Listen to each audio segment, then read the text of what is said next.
a new branch of institution building. Our next panelist is Professor N.V. Ramna Rao, who earlier worked as Rector and Professor of Civil Engineering at JNTU Hyderabad before joining as Director NIT Warangal. He did his BE in Civil Engineering from Osmania, MTech from IIT Delhi, PhD and postdoctorate from UK in Civil and Structural Engineering from University of Wales, UK.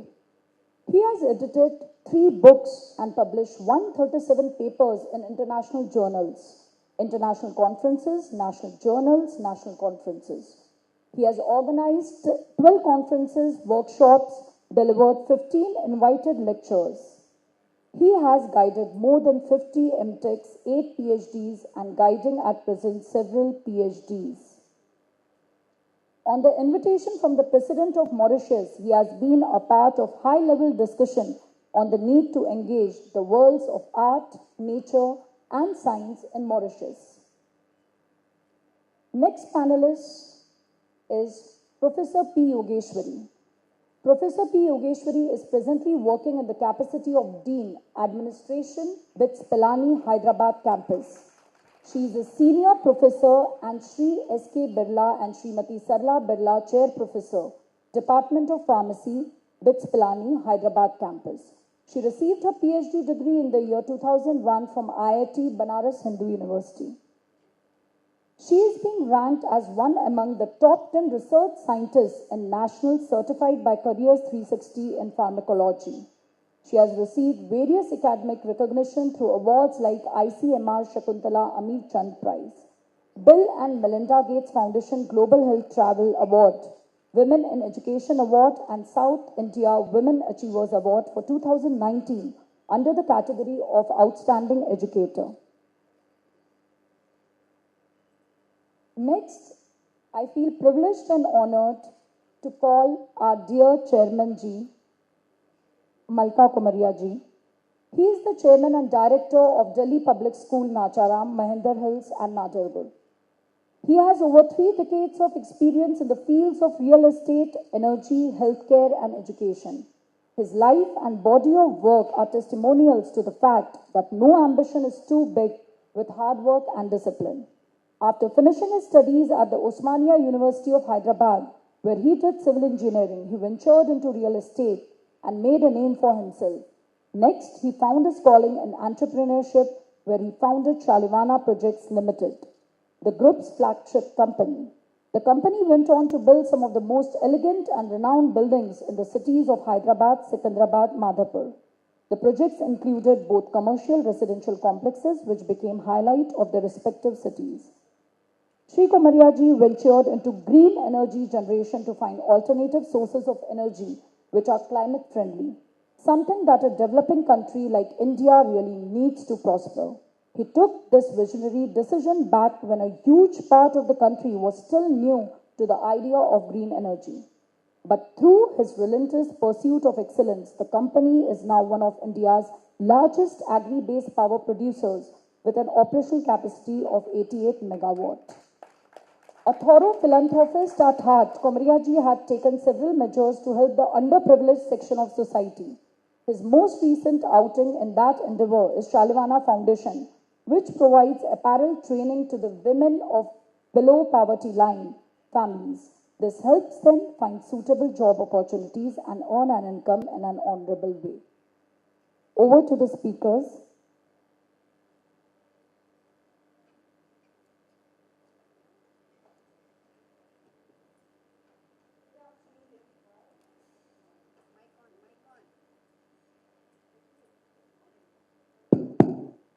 Good afternoon, everyone. Post-lunch, I will do my best to make it as lively and energetic as possible so that you will enjoy the discussion and the perspectives from each one of them. I came here as a panelist, and I prepared to speak about the topic, and my dear, very good friend, Dr. Sudha, told me I want you to be the moderator just 5 minutes ago. So I have to shift gears now. So in shifting gears, it's something very interesting, but that's what we do in schools and colleges all the time. I'm the only one from the school sector here, other than the revered chairman of the DPS group here, and of course, Dr. Amit over here. And everybody is from the higher education, and the topic is about higher education in India or abroad. If you recall the statement Dr. Jayaprakash Narayan made before lunch, it's not about India or abroad, it's about what are you going to learn, and where are you going to learn, and why are you going to learn it. So it's on that. How we will go with our panel discussion is, I have the monitor showing me the time every second over here. You won't be able to see it, but I can see it. So what I will do is, I'll ask each of my panelists to share their perspectives on the topic, because it's certainly a burning issue now. With a plethora of universities and courses running helter-skelter across the country and the globe, what choices do our students have? And what is the rhetoric a school should take or a university should take? And what kind of opportunities are lying ahead for the younger generation in our schools and colleges? That's the topic of the day, of this afternoon. And I will start with my beautiful colleague sitting right at the end over there, Dr. Yogeshwari. I hope I got the name. Yes, Dr. Yogeshwari. I'd like to hear from you. So how we'll go about this panel is, each one speaks about 4 to 5 minutes, and then we'll engage with question answer session. Is that okay? I hope it's okay with everybody. Thank you very much. So we'll listen from you first on your perspectives about it. Hello. Yeah, good afternoon, very good afternoon. First of all, thanking the organizers for conducting such an event, as well as bringing all the dignitaries from higher education as well as school in one room. So the topic is about higher education in India or abroad. And let us first understand, where does India stand with respect to the higher education sector. As far as I believe, I think we stand third among the top countries which are on higher education, next to US and China. And we are the largest publicly funded university setup that we have, the largest publicly funded universities. But however, I come from a private institution, which is BITS Pilani, and currently I'm in Hyderabad campus. So I believe that as we talk also about the national new education policy, it is important that the higher education sector do collaborate with the school system very early, because that is when you we always say that catch them young, right? So because we are looking at education from the aspect of research, multidisciplinary and innovation, I think higher education sectors play a very important role, training youngsters from school itself, right? So I've been part of Delhi Public School innovation workshops we have conducted. We did give opportunity to DPS students to, have an insight of how university setup work with respect to research and kind of programs that we conduct. So I think this is the conversation I would like to set for today as of now, and I'll come back with more insights when we go on. Wonderful. Thank you very much for that. So I'll move to after BITS, I need to move to another IT, that's NIT. Okay. So when I was supposed to be a panelist and I wanted to share my perspectives, I wanted to refer to the temples of modern India, the IITs and the NITs, and how every young Indian in a school now aspires to go to these temples. Those who can sip the holy grail, who can bear the entire competition, enter into these temples, and those who can't enter into other private institutions. Again, ending with IT, with every letter in the alphabet preceding them. But entering into an IIT and an IT is certainly a privilege in the country, and we'll look forward to hearing from Dr. Ramna Rao about what do you think higher education in India or abroad? Thank you for inviting me, and thank the organizers for doing these deliberations and discussions on a topic of great relevance to the present day context. In fact, when we talk about higher education, we need to understand that whether it is global or local, we are talking about quality. We are talking about institutional restructuring. A lot of changes are coming, and because of the National Education Policy 2020, today we are talking about multidisciplinary education. So higher education has to become multidisciplinary, and higher education institutes will have to provide optimal learning environments. So you get students from different quarters. Not only that, we should have in higher education institutions motivated, energized, and capable faculty. Without good faculty, no higher education institution can survive. Not only that, all higher education should have equity and inclusive in higher education, because we need to take across all aspects of society and admit them into the system, and we have to catalyze quality academics. To see the real industrial scenario, what is happening in the industry scenario, see, we are now coming across areas which are actually totally changing the way we teach and learn. For example, we have areas like, key areas like starting from artificial intelligence, machine learning, blockchain techniques, then we have augmented reality and virtual reality. So all these things, including robotics, quantum computing, data sciences, cyber security, 3D printing, augmented reality, virtual reality, all these things are changing the way we teach and learn. In fact, now we have to depend a lot on the digitalization of education. And what has actually happened in the industry scenario and how that is being reflected in the education. I'll just tell you some examples. I told you all the developments of AI, ML, blockchain in the industry scenario. Similarly, we call it industry 4.0. Similarly, we have equivalent education 4.0, where we have now relying more our curriculum responsive to the industry 4.0. We have moved from teacher-centric learning to student-centric learning. It's very, very important. And we are talking about experiential learning and blended learning. Today, COVID has showed us a way of teaching and learning. So hybrid modes of teaching have become very common. Not only that, for students and teachers, everybody here, all of us, it's a lifelong learning, Every step, things are changing very fast. In fact, the earlier speaker, Jayaprakash, was telling, we don't know what jobs are going to come in the next 30 years. So we will have to prepare the students for the jobs of the future. So we call it lifelong learning, and therefore we need to reskill, upskill everybody and anybody. So that is something which higher education institution will have to take up the responsibility. Not only that, whatever students are coming into the system, we will have to inculcate in them the analytical, problem-solving, creative skills. So these are the things that are really happening. I would also like to share that something which is very, very important for all of us is all higher education institutions will have to prepare the students for the jobs of the future. We will have to provide them the right skills to foster employability. After all, people come to education to get employment, and if we don't give them the right skills, then there will be a problem. Not only that, we will have to make our students makers and innovators, There's out-of-box thinking and ideas and all that. So universities and higher education institutions are the place where new ideas are tested and tried. So that is makers and innovators. In fact, a lot of things are happening, and out-of-box thinking is required.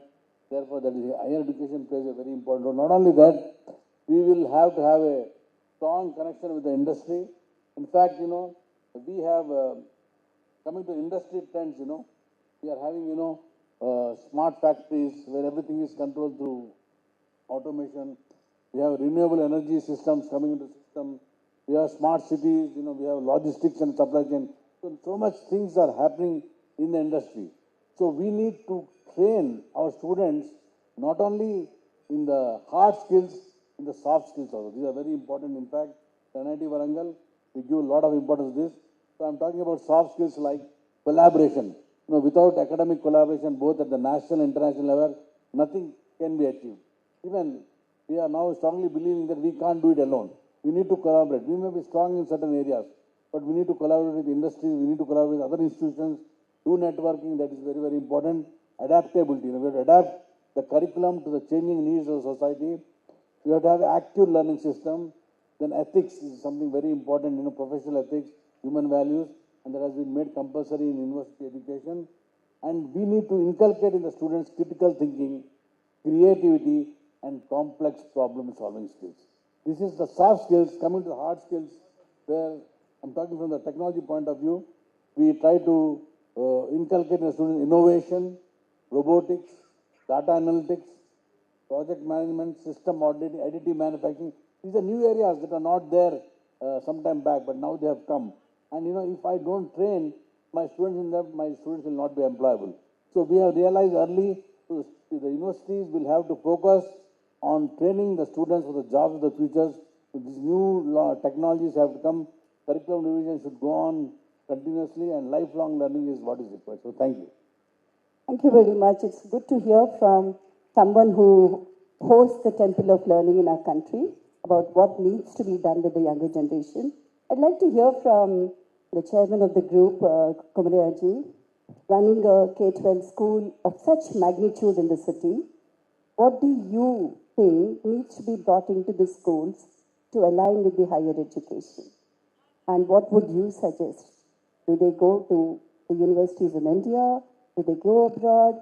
What is your message to your students? To implement this NEP 2020 more effectively, we have to involve the first promoters to give the facilities, ICT, infrastructure, then teachers, proper training to adapt to the new policy, then to involve the parents to change their mindset and only studies. That their mindset has to change, and all the parents, they have to give the opportunity to the students, whichever subject he is interested, they have to choose. Now in new NEP 2020, all that options are available in school level or higher plus 2 level and undergraduation or university level. That options are available, and they can take science or with arts or whatever their interested subjects they can take. Now some students are they're good at science, but mathematics they are weak, but arts also, some commerce they are interested. That combination also can now they can select. But parents has to change their mindset to allow them to choose whatever they want. Now in our schools, DPS or Pallavi or our engineering college, we last 6 months itself, NEP is now coming, but in all our schools, we encourage sports, all-round developments, art, culture, including photography or indoor games, outside games. When we started that, our principals are not acceptable. We are not a sports school. They used to say, our school is not a sports school. Why you will encourage all those things? Then studies, they will be weak. Then I used to tell them. I took 2 years to convince them. Slowly, now they are very active on sports also. But the mindset has to change. When students are good at sports, like now all the cricket players are captains, they are doing the best after their life in the real life. They know how to lose, how to win. And now we have the Narayana Chaitanya, don't want to take name, but the corporate colleges only multi-story and floor-wise. In our complex, there is one corporate college, 10 years they run. 8 o'clock they will come and they'll lock the gate. Then 8 o'clock night they used to go. Then students are in like a jail, that used to be. Now slowly CBSE also became very strict without open place or ground. They are not giving the affiliation. State government also started insisting the playground, other areas. Now because of the fire safety norms, fire department also not giving the permission without proper infrastructure. To effectively implement the NEP 2020, first point is infrastructure and proper playgrounds. A promoter has to give, and teachers has to adapt and spend more time to learn the ICT and all this new syllabus or this new policy. They have to adopt and teach them, and parents has to accept the new changes and give the freedom to the students, and whatever they are interested, let them study and let them come up. And ultimately, students has to develop a good citizens for our country, and we are a great country, and the whole world is looking at us, India, and our people do much better, and we are now fifth largest economy, and in near future will reach number 4 and then 3. And whole world is looking at us, and lot of future is there. Only we have to develop the all-round development of the student, not only academics. That is our main idea. Thank you very much. Dr. Yang, you come from a different context. Okay? Both Dr. Ramana Rao and Komaraya ji have given you insights into the education landscape, the school education and the higher education landscape in India as of 2023. But this journey of why we want to bring sports back or critical thinking skills back into education was actually there before 90s in our country. But with the globalization in India and the prescription that every student has to do engineering, okay, because it has a rewarding end to it, to the tunnel, the coaching factories have sprung in our country a lot. They have done good, they've done bad. But the point is this high rate of employment now. But now all of us in schools and colleges are talking about we need to give sports, we need to give critical thinking, soft skills, technical skills, so that our students make big in the world. That's the context we are in. We'd like to hear from you about the context that you come from and how do you look at higher education. Thank you, Sita. Let me stand up. I feel comfortable to stand up. Yes, our topic is higher education in India and abroad. I'm here only 3 days, so I cannot talk much about the domestic higher education in India. But I do have interest in talking about higher education for India abroad. Okay, I think on that, perhaps one of the first concern is the so-called brain drain, right? I mean, we have educated some of the best students in the world, high school graduates in the world, but then they have gone. And to where? To the United States, to the Ivy Leagues, to Stanford, MIT, right? So how do we look at it, right? As someone who is in a neutral position, right? I'm not completely a American yet, right? And as a Chinese American, so let me offer some perspective here. Number one, I think we could probably take this as a bittersweet thing.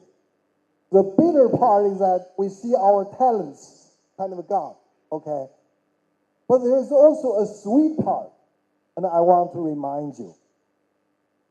They are so talented that the Indian Americans is the most successful minority group in the United States. Congratulations, India, okay? I'm mentioning this because that's the sign of the success of our secondary education, you know, right? Many people here are dedicated to secondary education. Also, I need to congratulate Indian families.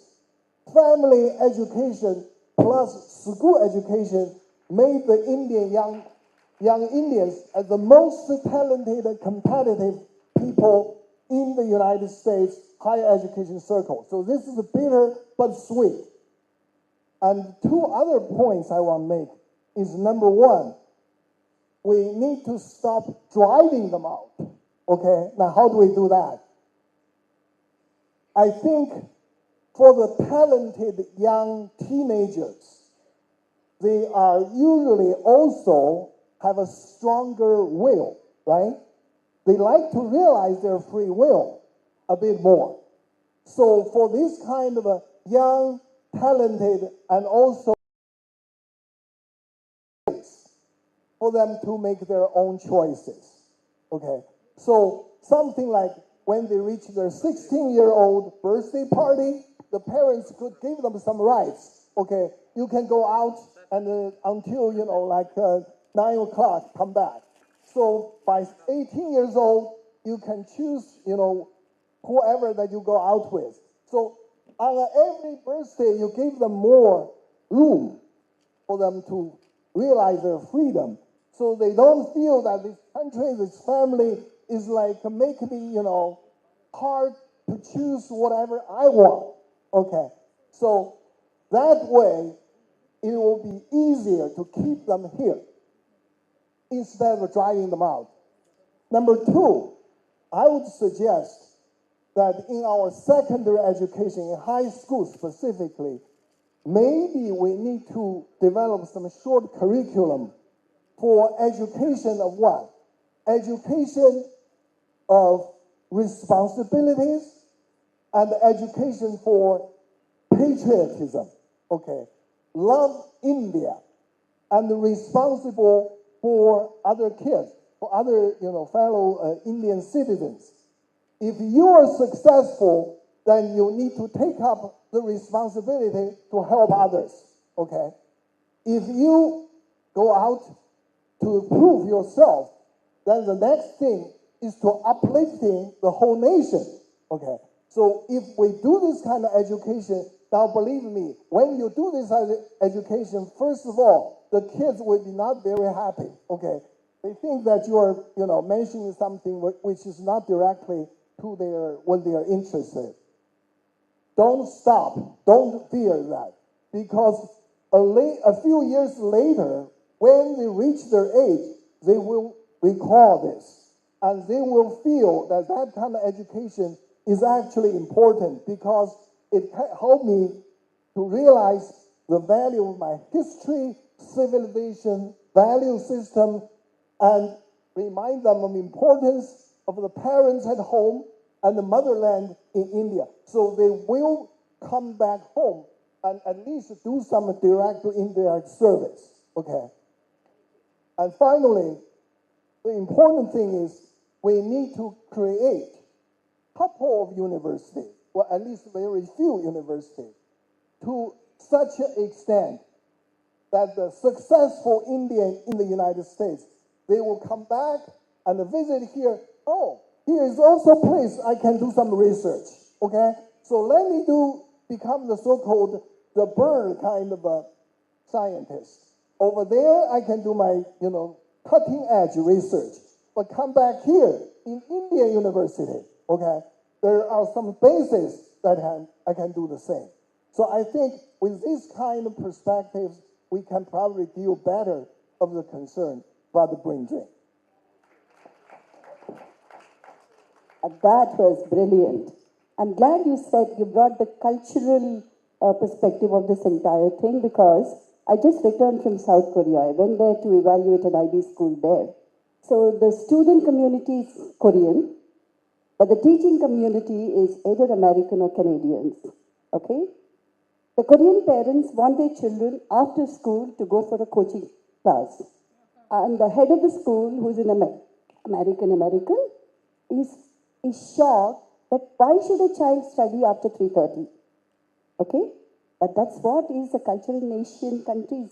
You also have Asian roots. You know very well that across Asia Pacific, the family system or the expectations from the next generation that they can work for long hours is something that is given, taken, understood, and accepted. But the new generation with exposure to different cultures, they feel they're being burdened with the expectations of the parents. Okay? So it's a very interesting conversation that you brought in. But in a way, I feel thanks to the family system that we have, which puts pressure on children, may not give choices to the children, but at the end of it, the children come back to thank the parents for the rigor that they have imposed on them and for the kind of life that they could make because of the end product after the rigor. But there are multiple perspectives on this, not that I appreciate what I said, but that's the way the scenario is. Okay? Thank you so much for bringing that. You want to say something? Let me just add one more sentence, okay? This is a good news to everybody. I don't think there is any top secret scientific research which does not known by some Indians, okay? That is, as long as everything in the top scientific research, there's always some Indian over there. So there's no secret no secret to Indian. If you find someone, if you know some kind of field or some breakthrough, you just look for it. Okay, there is some Indian scientist over there. And just looking for them, and it's no longer secret. Okay, then Indian will know that. So I think we are going beyond borders. We are looking at a world without borders now, and the blended cultures of the best of everything. So wonderful. Let me hear from Dr. Ram here now, because you come from a very different belief system. And I'd like the audience to hear from you as to what is it you're doing and why are you doing what you're doing. Thank you so much. I probably will be straying from the topic a little. There is a little sadness within me, and today I'll take refuge of this topic to share that sadness with you all. So I graduated from IIT Madras in 2008. Most of my batchmates went abroad to study, and I think all of them are settled abroad today. I too was going to go to Stanford, but life had some other plans for me, so I ended up being. They say everyone is happy. Dreams have been achieved, and all hard work has been paid off. But truly, is everyone happy? In most cases, parents who take care of every little things of ours, who spend sleepless nights when we are unwell, are left alone in their old age. And I have met some of these parents of my own batchmates and some of them nearby. They yearn to play with their grandchildren, to hold their hands, to hold hands of their sons, and to sleep in their daughters' laps. And I feel sad, and it is this sadness that I am sharing with you. But then I feel it isn't the fault of our children, no? Till the age of 3, our child is free to learn whatever he or she wants to learn, and after that we put her in a system which is completely decided by adults. We put her in a system which says from now on for 12 to 15 to 16 years of your life, you have to now compete with each other. This is a ruthless world, and you have to compete to survive. You have to become number one. And that is what she imbibes, slowly and steadily. Her worth is now measured time and again by how she is doing as compared to others. And I wonder how in such a system will love survive? How will care and compassion for the world, for something outside, be able to survive? A child who, I look back and I see that, I have forgotten how to be happy for others. But I've been working with children for the last couple of years, and I see children know that.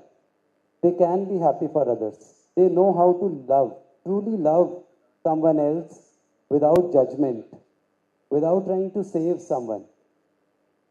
And I feel sad when I see them losing it as they grow up. It's not really about abroad or India. I think that's a very important quality that we human beings have, which we need to nurture within ourselves. There was a movie I was seeing a couple of years ago. In that movie, there is this poet. And this poet, he writes beautiful poetry and then he hides it. And so someone asks him, why don't you share it with the world? And he says, That's because, I want to punish them. And the reason I want to punish people is because they have forgotten how to love. So I want to do nice work and then hide it from them. Over many years, that statement has stuck with me. We as human beings, as we grow up, forget what it is to truly love one another, love our children, love the world and everything in it. We become too fearful, insecure, self-absorbed about everything around us, and it reflects in our relationship with the world, where we start treating everything as a resource. And in our relationship with our children, wherein the base of educating them becomes how to survive and compete. But it need not be that way. We can learn to love again. It is the most profound thing that I have ever discovered. It will change the world and heal it. More than anything, a warm hug, taking time out to listen to our loved ones, caring and asking our children what they really need can change the world. And who can teach us these things better than our own children? I think if we kind of take care of small things like these, I sometimes feel, what is it that makes some of my batchmates who have gone abroad not come back for years and years? What is it that they have lost?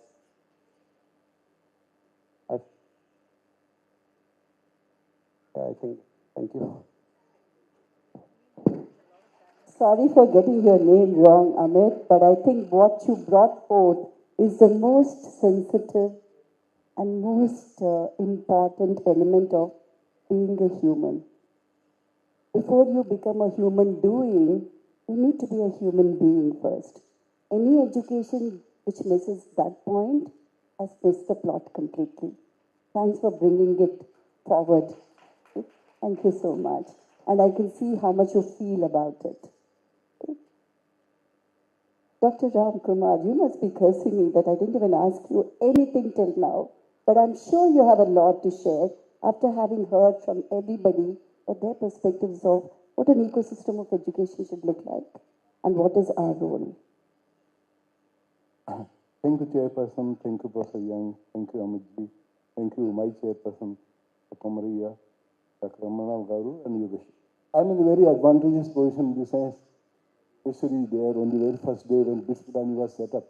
My father and the Chief Minister of the state, G.D. Villa, were in the same day, going from Chapter to again, I'm very privileged in this sense. I have Ramana Garu, but I to teach him. Much before he joined. And then we have Maria, a very interesting thing. And I would say, I think all of you should give a big round of applause to Mr. Komaria. I think what we need today, he is an edupreneur. We don't want entrepreneurs, we want edupreneurs. Because if edupreneurs are there, entrepreneurs will have coming, I think, on their own. But when I say that, I was in Delhi School of Economics, and my teacher, we had Amrit Sen, who later on became a Nobel laureate. And he told that there is only one problem, single problem is there in India. And that's the problem of education. And that he told in 1975 when they studied economics. And if we can solve this one problem, we can solve the entire problem of this. Now, given that thing, I would say that, things have changed. And if you go through, our scriptures, we say, Aham Brahmasmi. What is the purpose? Sa Vidyaya Vimukti. What is the purpose? Okay, today we are talking about jobs, etc. But when you go to MIT, I'm happy that you are on the side. And when I entered the portal for MIT, what was written over there? 160 feet above. Science and technology in the service of society. So I think the biggest problem is that education has lost its touch with people as such. We believe in grades, we believe in position, we believe in powers, we believe in salary. But when you go to classroom, you are bereft of knowledge because you have just gone through some books here and there. You are teaching that, yes, you don't own you because you have not done any research. Unfortunately, I think all the Indian education institutions are bankrupt, including our IIT, IIM. I have been teaching, the chairman allows me to. there. You don't do your own research. If you don't do your own research, you're good for nothing, nothing, nothing. So when you ask me about the problems of higher education, I'll say, have you been to Ladakh? If you have been to Ladakh or Kilimanjaro in Africa, then there is a problem. That problem is HAS, high altitude syndrome. So our higher education, and I think it is facing the problem of breathlessness, not able to breathe properly, because it is over-regulated. You tell me a country which has done so well, where there is so much regulation. And the moment regulation comes, I think, things just can't go further. You know about IT. IT has flourished because there are no regulations. And you have to believe that people who are in education, whether in the government or in private industry, they know their business. If they don't do their business well, they are just not there. If you have put them there, then why do you take regulations? You can give some guidelines. But they don't do a crime if they go this side or that side. So that's very important, I think. The whole problem is the problem of suicide, I think. We talk of quota, but not of quota to take IITs, IIMs, and all these places. We have the highest rate of suicide, I think, in the world, in the field of higher education. Why does it? That means the connect between student and it's just not, I think, the syllabuses. It's just not, I think, videos. They make the life of this. But it's, I think, connect between teacher and let me tell you, I am very proud of the fact that today, if I am able to speak here, I am able to speak because of my teachers. Manmohan Singh was the student of my teacher, Professor Om Prakash, at Punjab University, Chandigarh. He had come from Cambridge, and the then Prime Minister was recruited by my teacher. And here also we had very good teachers. So let me tell you, if there is one good teacher, he can produce any number of good students. And today, when we talk about higher education, we need higher education in this country because we need people who can occupy high positions, who can be good leaders, who can be sensible, can communicate and interact. I think.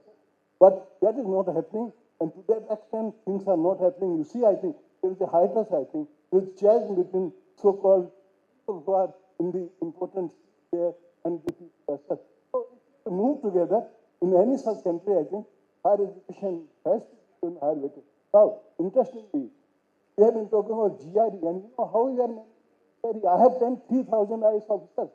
I have 10 cabinet secretaries. I have evaluated the working of 59 ministries of the government. And given that, I think, let me tell you very frankly, that one is that we keep the ranking of funds. I was there and how funds are transferred. I was the Secretary of Education and was there. IIT Bombay, he just called, he needed some money and just transferred 1 crore, I think, but without knowing.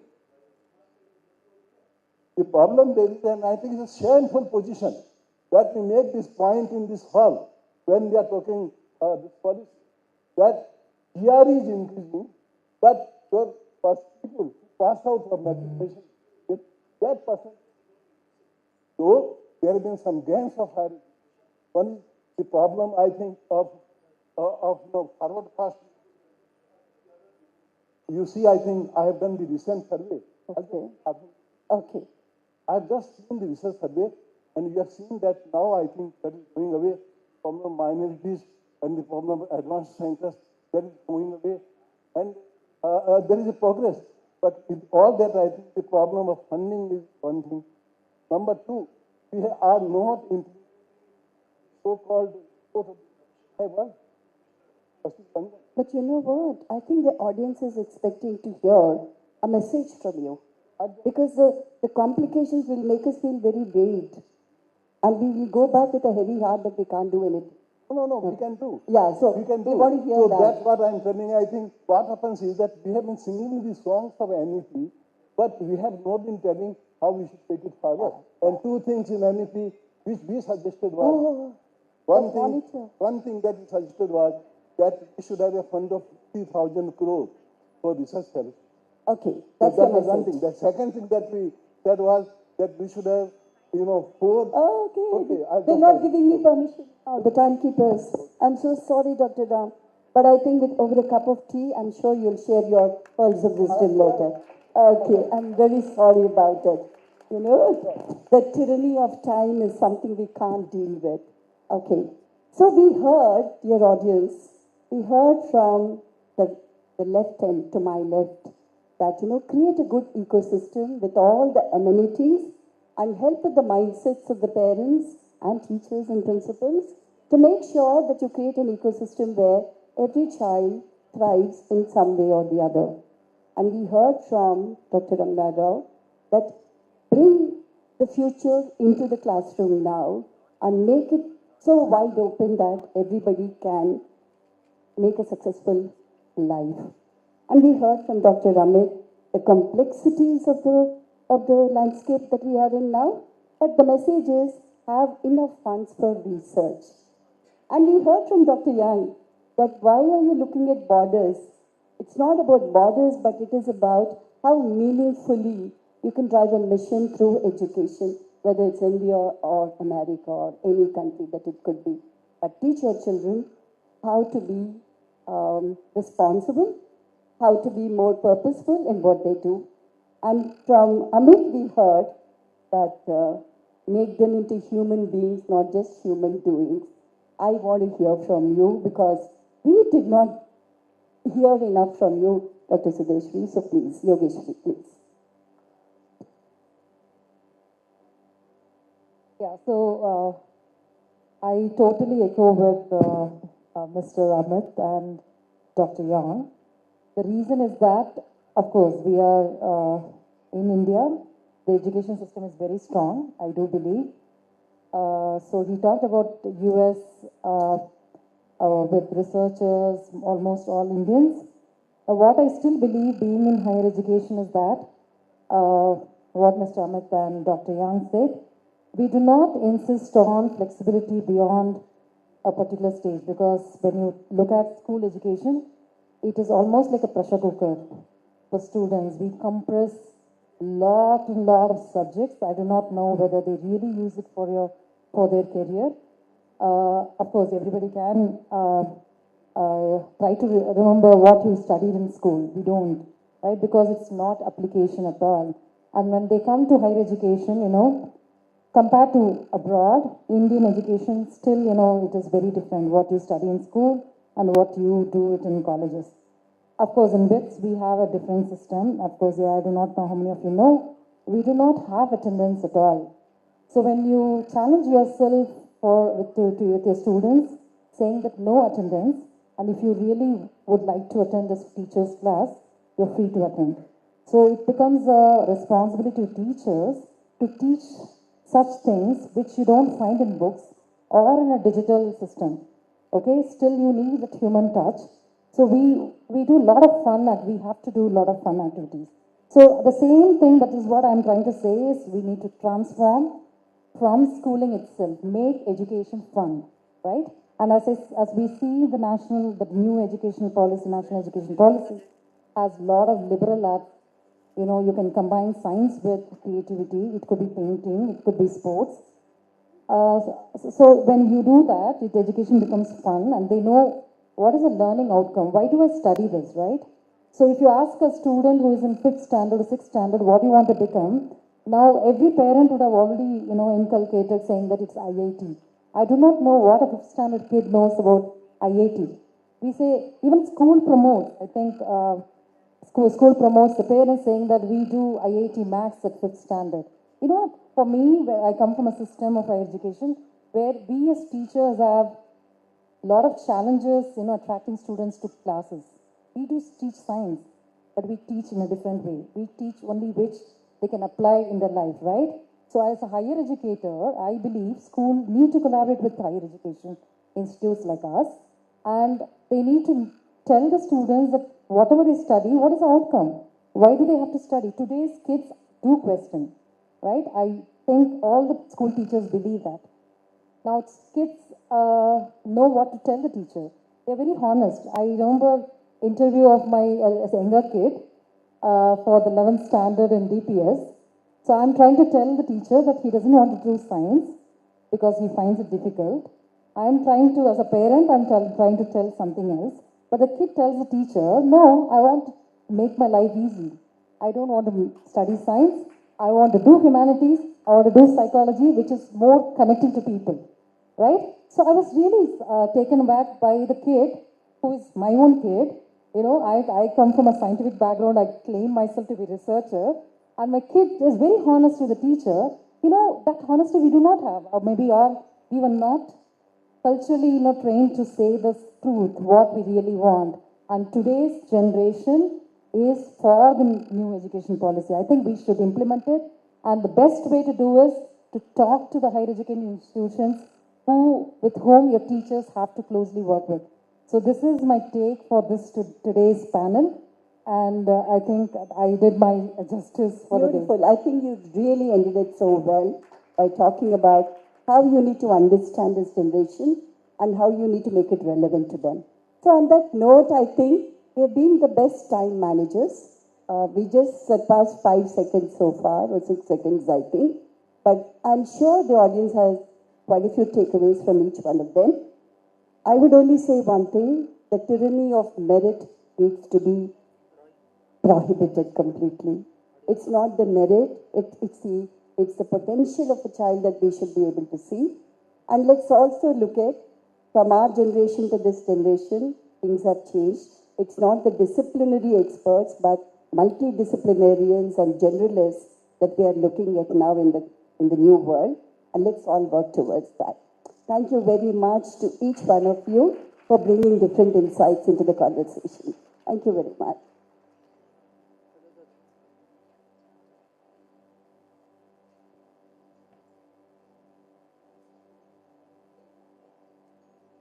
Thank you so much, dear panelists, for that insightful session. May I request you to remain on the stage?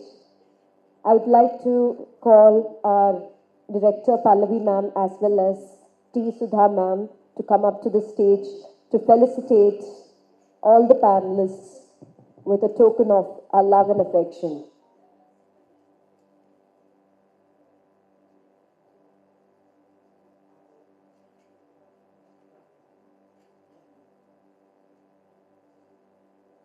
A round of applause, please.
Let us all gear up for the next session.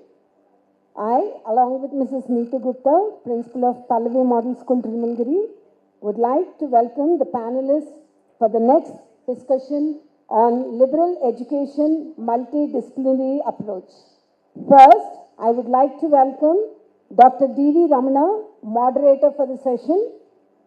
Sir is an academic advisor for emerging technologies to an established Pallavi Engineering College and data strategist consultant, having rich experience in research, academic and industry with strong organizational and management capabilities and building high performance teams. Dr. Ramana was conferred with IGU Sri L.N. Kailasam Memorial Lecture Lifetime Achievement Award for the year 2022 for significant contributions in oil and gas exploration, analysis, interpretation of Antarctica and other geophysical data, and also expertise in handling and new technologies such as artificial intelligence and machine learning, and also a certified Google Cloud certified professional machine learning engineer. Sir was an integral guest lecturer in International Business, Science and Technology University, Uganda, was visiting faculty for Department of Management and Commerce in Usmania University. He was also a part in the design and development of the data science and big data course content for various course educational programs. Now, the first panelist for the day, Mr. Sharat Chandra, his journey began with a degree in chemical engineering from IIT Bombay, and later on he went on to pursue his master's in business administration from IIM Ahmedabad. He began his career in the business and IT consulting industry, but soon realized that his true passion lay in the field of education. He believed that educational toys had the potential to revolutionize the way children learn, and this led him to establish Butterfly Fields in 2008, a company that produces educational STEAM, that is science, technology, engineering, arts, and mathematics toys for children, after realizing that educational toys could revolutionize learning. Butterfly EduFields has become a prominent provider of educational toys and exporting to US, Australia, UK, Singapore, Middle East, and Japan, with a commitment to innovation and collaboration with educational institutions. Mr. Sharat Chandra's passion for education is reflected in the company's corporate social responsibility initiatives, including programs to support underprivileged children in India. Mr. Sharat has received numerous awards for his contributions to the toy industry and has spoken at several educational conferences. He envisions a world where children can learn through fun and interactive experiences, developing skills such as critical thinking, problem solving, and creativity. We welcome you.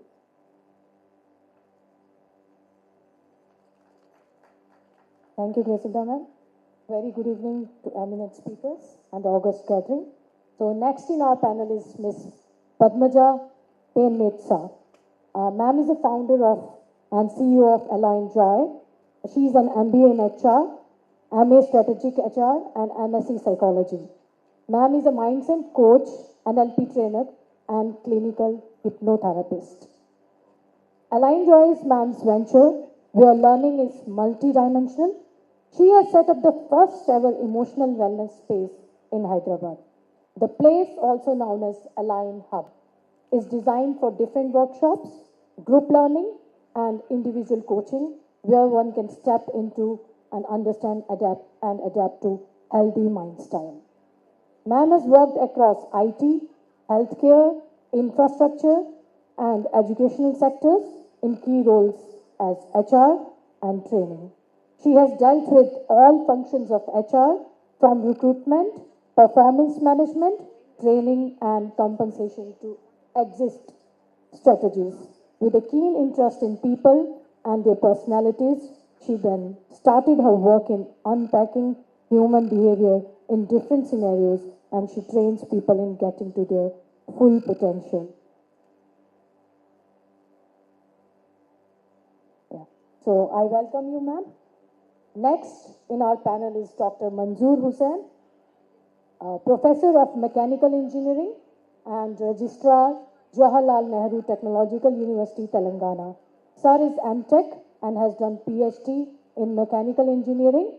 Mr. Hussain has also served as Head of Manufacturing Section, Ministry of Defense, Defense Engineering College, Brazil, Ethiopia. Sir has 2 research projects to his credit from AICTE and JNTUH. Dr. Hussain has been awarded Best Teacher Award as Meritorious Teachers Award in 2016 by Telangana State Government. Dr. Hussein's research papers are being published in 45 international and 18 national journals. Sir holds membership of various prestigious professional organizations, to name a few: Life Member ISTE, LEUM International Society, the Combustion Institute, and many more. I welcome you, sir. Thank you.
Is that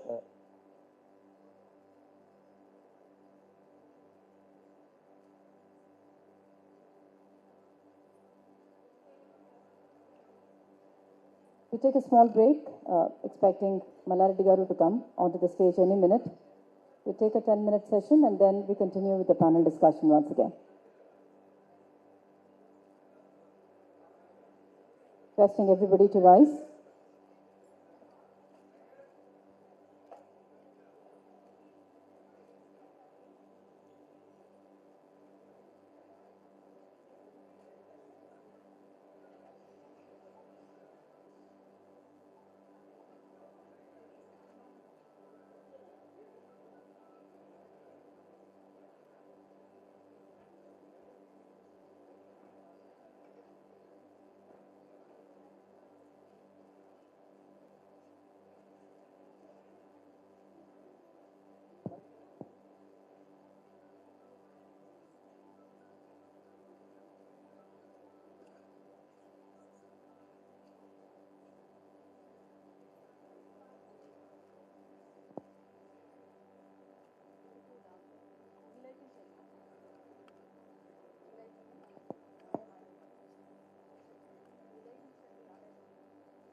A very, very good evening to Mallareddy Garu, Minister for Labour, Employment and Industry.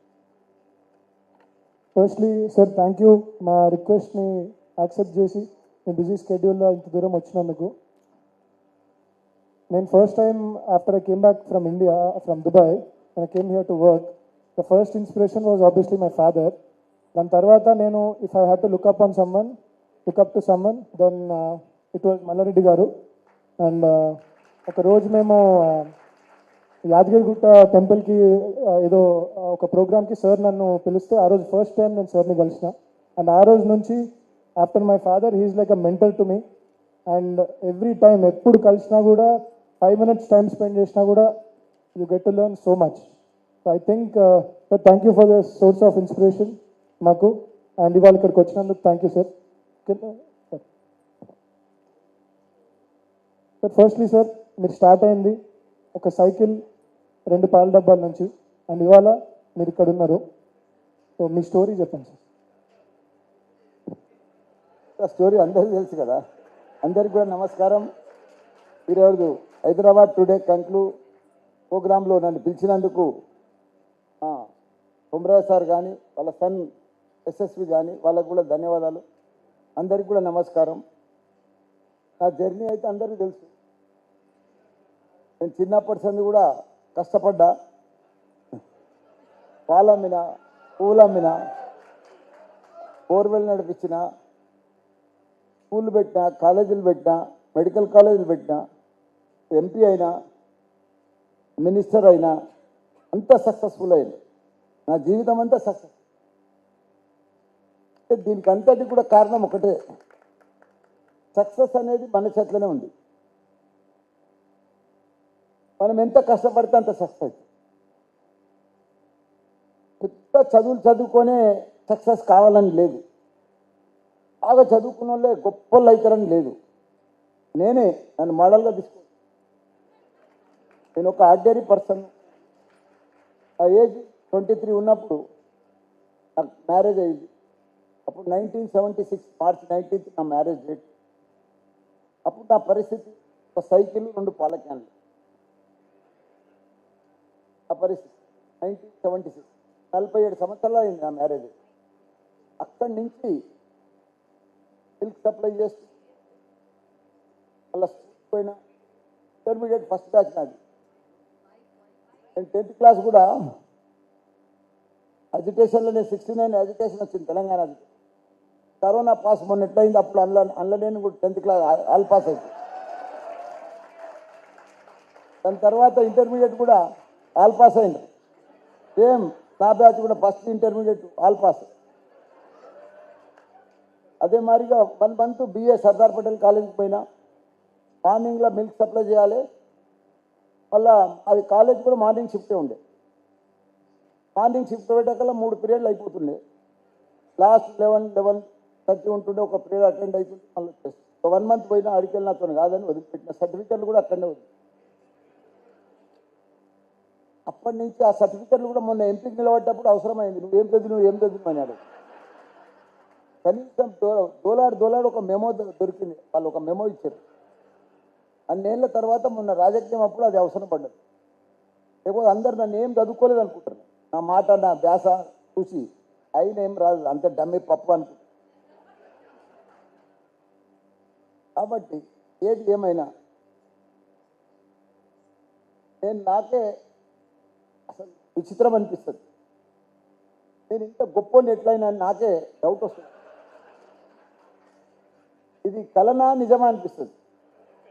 ఆ పాలమిన మల్లారెడ్డి, ఇప్పుడున్న కాలేజీలో మల్లారెడ్డి ఒక్కటేనా, ఈయన ఒక్కటేనా అనిపిస్తుంది, doubt వస్తుంది.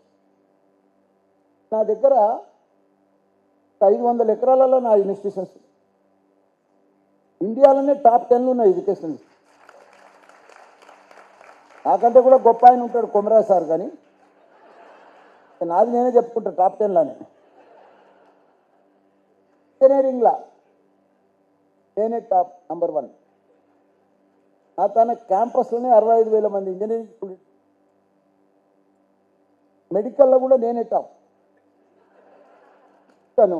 Medical కాలేజీలు, dental కాలేజీలు, 150 PG కాలేజీలు ఇండియాలో ఎక్కడ ఉన్నాయంటే ఒకటే చోట, ఒకటే కాంపౌండ్లో, మల్లారెడ్డి దగ్గర. ఇంజనీరింగ్లో నేనే టాప్, మెడికల్లో నేనే టాప్. మళ్ళా ఎంపీలో కూడా నేను ఇండియాలోనే బిగ్గెస్ట్ కాన్ఫరెన్స్ అది మల్కాజ్గిరి ఎంపీ. 33 లక్షల ఓటర్లు ఉన్న ఎంపీ సీట్ ఏదైనా ఉందంటే భారతదేశంలో మన మల్కాజ్గిరి ఎంపీ. దానికి కూడా నేను ఎంపీ అయినా. ఆ తర్వాత ఎమ్మెల్యే మా సీఎం కేసీఆర్ గారి ఆశీర్వాదంతో ఈరోజు లేబర్ మినిస్టర్. నేను ఎప్పుడు మనం ఎంత సక్సెస్ అయినాం, మనం ఎంత గొప్పలమైనాం, మనం ఏ లెవెల్ ఉన్నామని ఎప్పుడు నేను థింక్ చేయలేదు. ఈరోజు కూడా నా ఏజ్ 70, ఇప్పటికి కూడా రోజు 9 to 9 రోజు నా డ్యూటీ వర్క్ చేస్తాను. నా ఏజ్ ఎంత? 70. ఇప్పటికి 70లో కూడా నేను ఎంత స్మార్ట్గా కొడతాను. ఎందుకంటే వర్క్ చేస్తాం కాబట్టి, పని చేస్తాం కాబట్టి.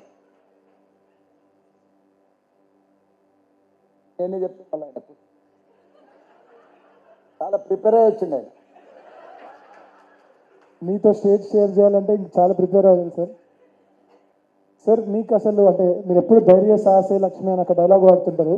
అంటే మీకు అంటే ఎవరంటే భయం సార్ మీకు? అంటే ఎవరంటే అసలు భయం ఏమైనా ఉందా సార్? అంటే మీకు అసలు ఎవరంటే భయమా సార్?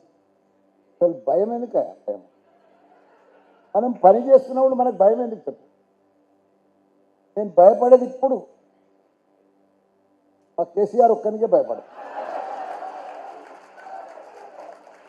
నేను ఎవరికి భయపడ. ఎందుకంటే నా జీవితంలో నేను ఎప్పుడు ఊహించలే,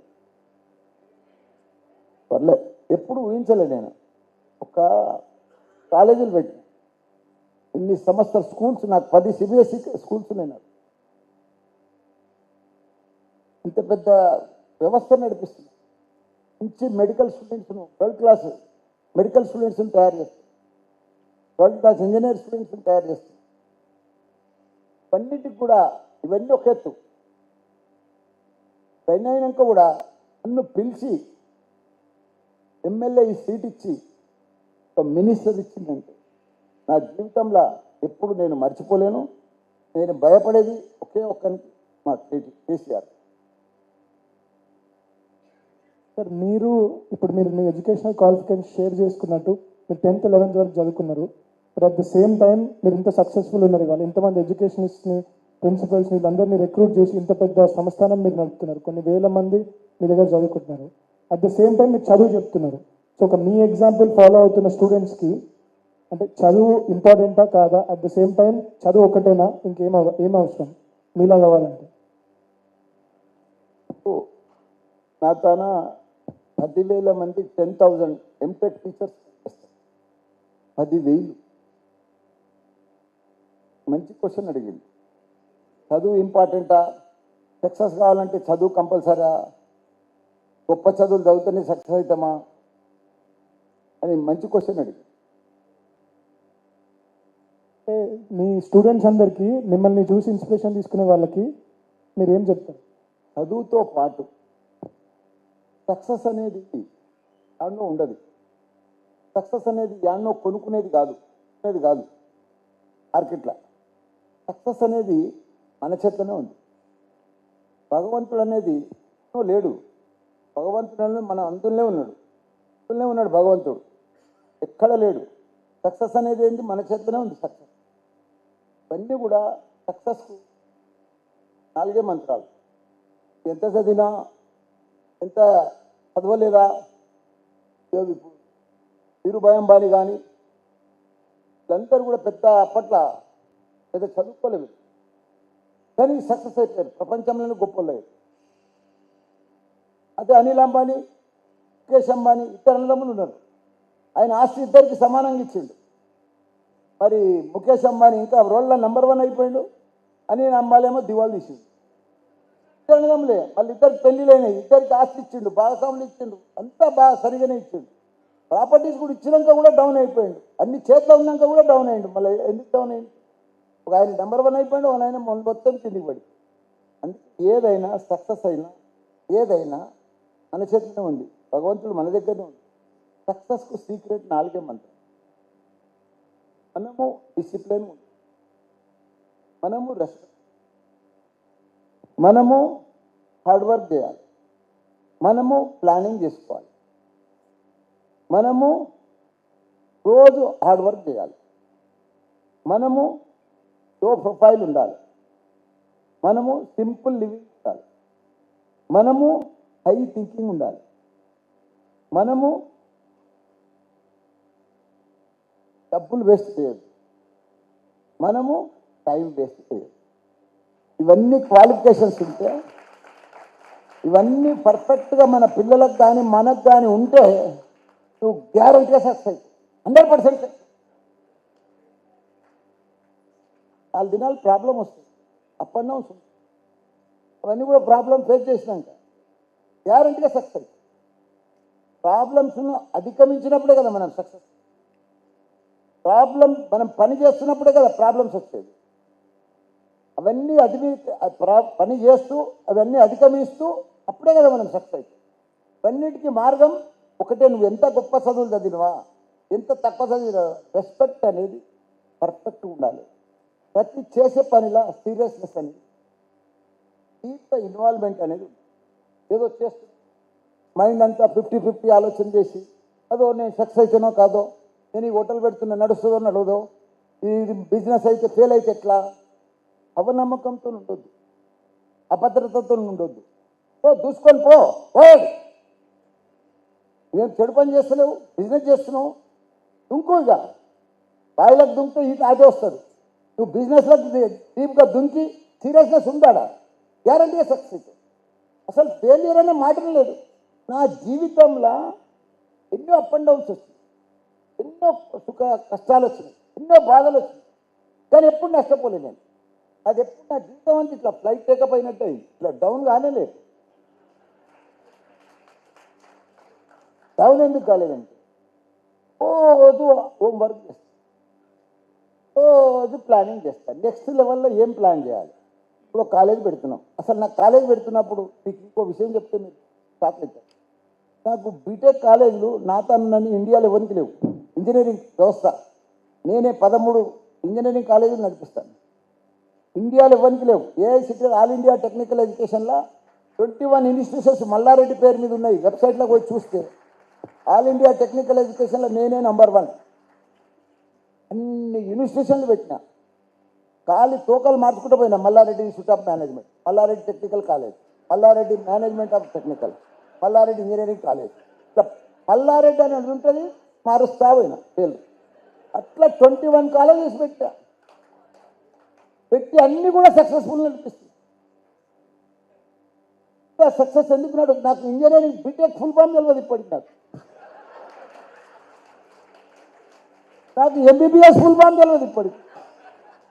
కానీ అందరికంటే బెటర్గా నెంబర్ 1గా ఇప్పుడు నేనే నెంబర్ 1 అని చెప్తున్నా. ఈ రెండుట్లలో ఇంజనీరింగ్లో నేనే నెంబర్ 1. ఒకనాడు సిబిఐ ఉండే, ఇప్పుడు మల్లారెడ్డి యూనివర్సిటీ. ఓనాడు మెడికల్ ఉండే, ఉస్మానియా, గాంధీ, అన్ని మెడికల్ కాలేజీలు ఉన్నాయి. అవిటిని కూడా బీట్ చేయబోతున్నా కూడా 10 ఏళ్ళలోనే. మళ్ళీ నేను పెట్టి 10 ఏళ్ళు అయింది. ఎందుకంటే మొన్న 570 కాలేజీలు ఉన్నాయి ఇండియాలో, మెడికల్ కాలేజ్. 570 కాలేజీలను మొత్తం ఎన్ఎంసి మొత్తం రిపోర్ట్ తీసుకుంది. Faculty report, infrastructure report, patient report, ఇవన్నీ కూడా ఆన్లైన్లో సబ్మిట్ చేయమన్నది. ఫ్యాకల్టీని కూడా బయోమెట్రిక్ పెట్టమన్నది. అన్ని హాస్పిటల్కు, మెడికల్ కాలేజ్ కూడా సీసీ కెమెరాలు వాళ్ళే పెట్టించారు. డైరెక్ట్ ఇలా ఎంత ఈ హాల్లో ఎంతమంది ఉన్నారో వాడు డైరెక్ట్ ఎన్ఎంసీ ఢిల్లీలో చూసుకోవచ్చు. ఎంతమంది బయోమెట్రిక్ పనిచేసిందో వాళ్ళందరినీ కూడా రిపోర్ట్ రోజు పోతుంది. 570 కాలేజీలలో మేము ర్యాంక్ వచ్చినాం. మేము మా మెడికల్ కాలేజ్ ఇండియాలో. నాకు మళ్ళీ ఇప్పుడు కూడా ఫుల్ ఫామ్ తెలియదు ఎంబీబీఎస్ అంటే. కానీ దానికి తగ్గట్టుగా వర్క్ చేస్తున్నాం, హోంవర్క్ చేస్తున్నాం, ప్లానింగ్ చేస్తున్నాం. దాంట్లో మైండ్ అంటే పంటే కూడా 4 గంటలకు ఎప్పుడైనా మేలుకు వచ్చింది అనుకో మబ్బుల, మళ్ళీ దానికోసం నెమరేసుకుంటూనే ఉంటాం. నెక్స్ట్ ఏం చెప్తాం, నెక్స్ట్ ఇంకో లెవెల్ ఎట్లా చేయాలి, మనం ఎట్లా బీట్ చేయాలి, మనం ఇంకో ఎట్లా గొప్పలం కావాలి, మన ప్లానింగ్ ఏంటి, పక్కకు సిబిఐ ఉంది, అంత పెద్ద కాలేజీని మనం ఎట్లా బీట్ చేయాలి. అసలు నేను ఇంజనీరింగ్ కాలేజ్ పెట్టినప్పుడు సత్యభామ అవన్నీ కూడా, రామచంద్ర ఇవన్నీ కూడా చూసి వచ్చిన మెడికల్ కాలేజ్ పెట్టినప్పుడు అనుకున్నా. కానీ వాళ్ళందరూ ఇట్లా బీట్ చేసి నిలబడ్డా మార్కు. నా జీవితం అంతా కూడా నేనేం పెద్ద ఇంజనీర్ కాదు, మన డాక్టర్ కాదు, మళ్ళీ కాపీ కొట్టే పని చేసినాను. అంటే కాపీ అంటే మీరు ఆ కాపీ కాదు. హోటల్ బాగా కట్టింది, ఈ క్లాస్ రూమ్ బాగున్నది, ఇలా బోర్డు బాగున్నది. మన కాలేజీలో కూడా ఎందుకు పెట్టొద్దు బోర్డు, మన కాలేజీలో కూడా ఈ క్లాస్ రూమ్ ఫర్నిచర్ ఎందుకు పెట్టొద్దు. ఆడ చూస్తూ ఉన్నా, నా దగ్గర చేపిస్తూ ఉన్నా. ఇదే కాపీ కొట్టుకుంటున్నా పని. పెద్ద ఇంజనీర్ పెట్టి డ్రాయింగ్ చేసుకురాపోరా, అది చూపించుకురాపోరా, ఆడ చూసిందని అదంతా ఒక పార్ట్ అంతే. కానీ ఆడేముందో దీనికంటే బాగుండాలి నా దగ్గర సెమినార్ వాళ్ళు, దీనికంటే బాగుండాలి ఫర్నిచర్. అట్లా చేస్తూ ఒక్క కాలేజ్తో సుఖపడలే, ఒక్క స్కూల్ పెట్టి నిమ్మడం కాలే, ఒక్క మెడికల్ కాలేజ్ పెట్టి చాలని అనుకోలే. ఇప్పటికీ 10 CBSE, 13 engineering, 2 medical, dental, PG. ఇంకా నేను ప్రపంచం తగ్గట్టుగా స్టూడెంట్స్ని తీర్చిదిద్దాలనే నా తపన, నా ఆలోచన. నేను మంత్రి అయినా కానీ నాకు రాజకీయం ఒక పార్ట్, నేను నా సిస్టమ్.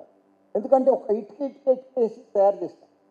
ఇంకా బిల్డప్ ఇంటి కాలేజీలు ఇవన్నీ కూడా తయారు చేస్తాను, నా సొంతం తయారు చేస్తాను.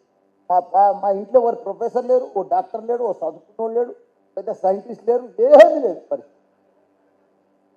ఆ స్క్రాప్ లెవెల్కి వెళ్ళి లెవెల్ అంత ఈజీ కాదు. ఆశపడి అంటే నేను చెప్పేది ఏంటంటే ప్రయత్నం చేస్తే మనం ఎంత గొప్పలమని కావచ్చు, చాలామంది ప్రయత్నం చెయ్యరు.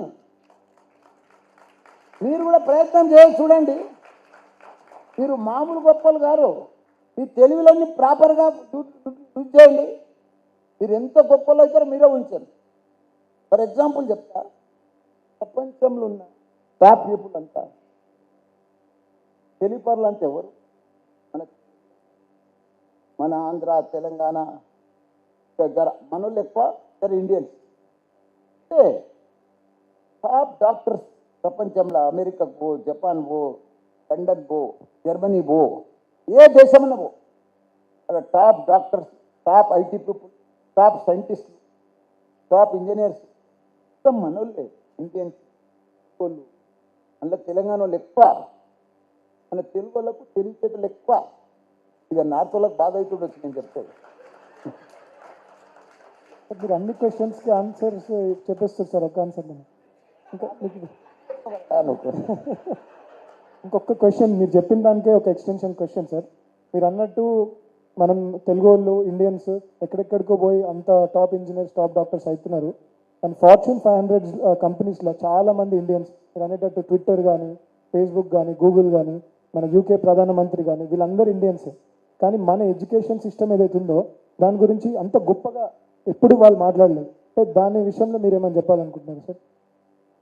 యశస్వి, చాలా చెప్తా, ఎందుకంటే నేను చాలా డీప్గా చూసిన.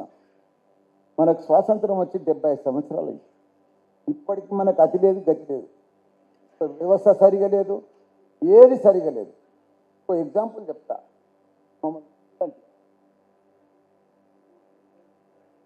నీకు అయితే లేరని మంచి క్వశ్చన్ అడిగిన, తెలిపర్లేనండి కొడుకు.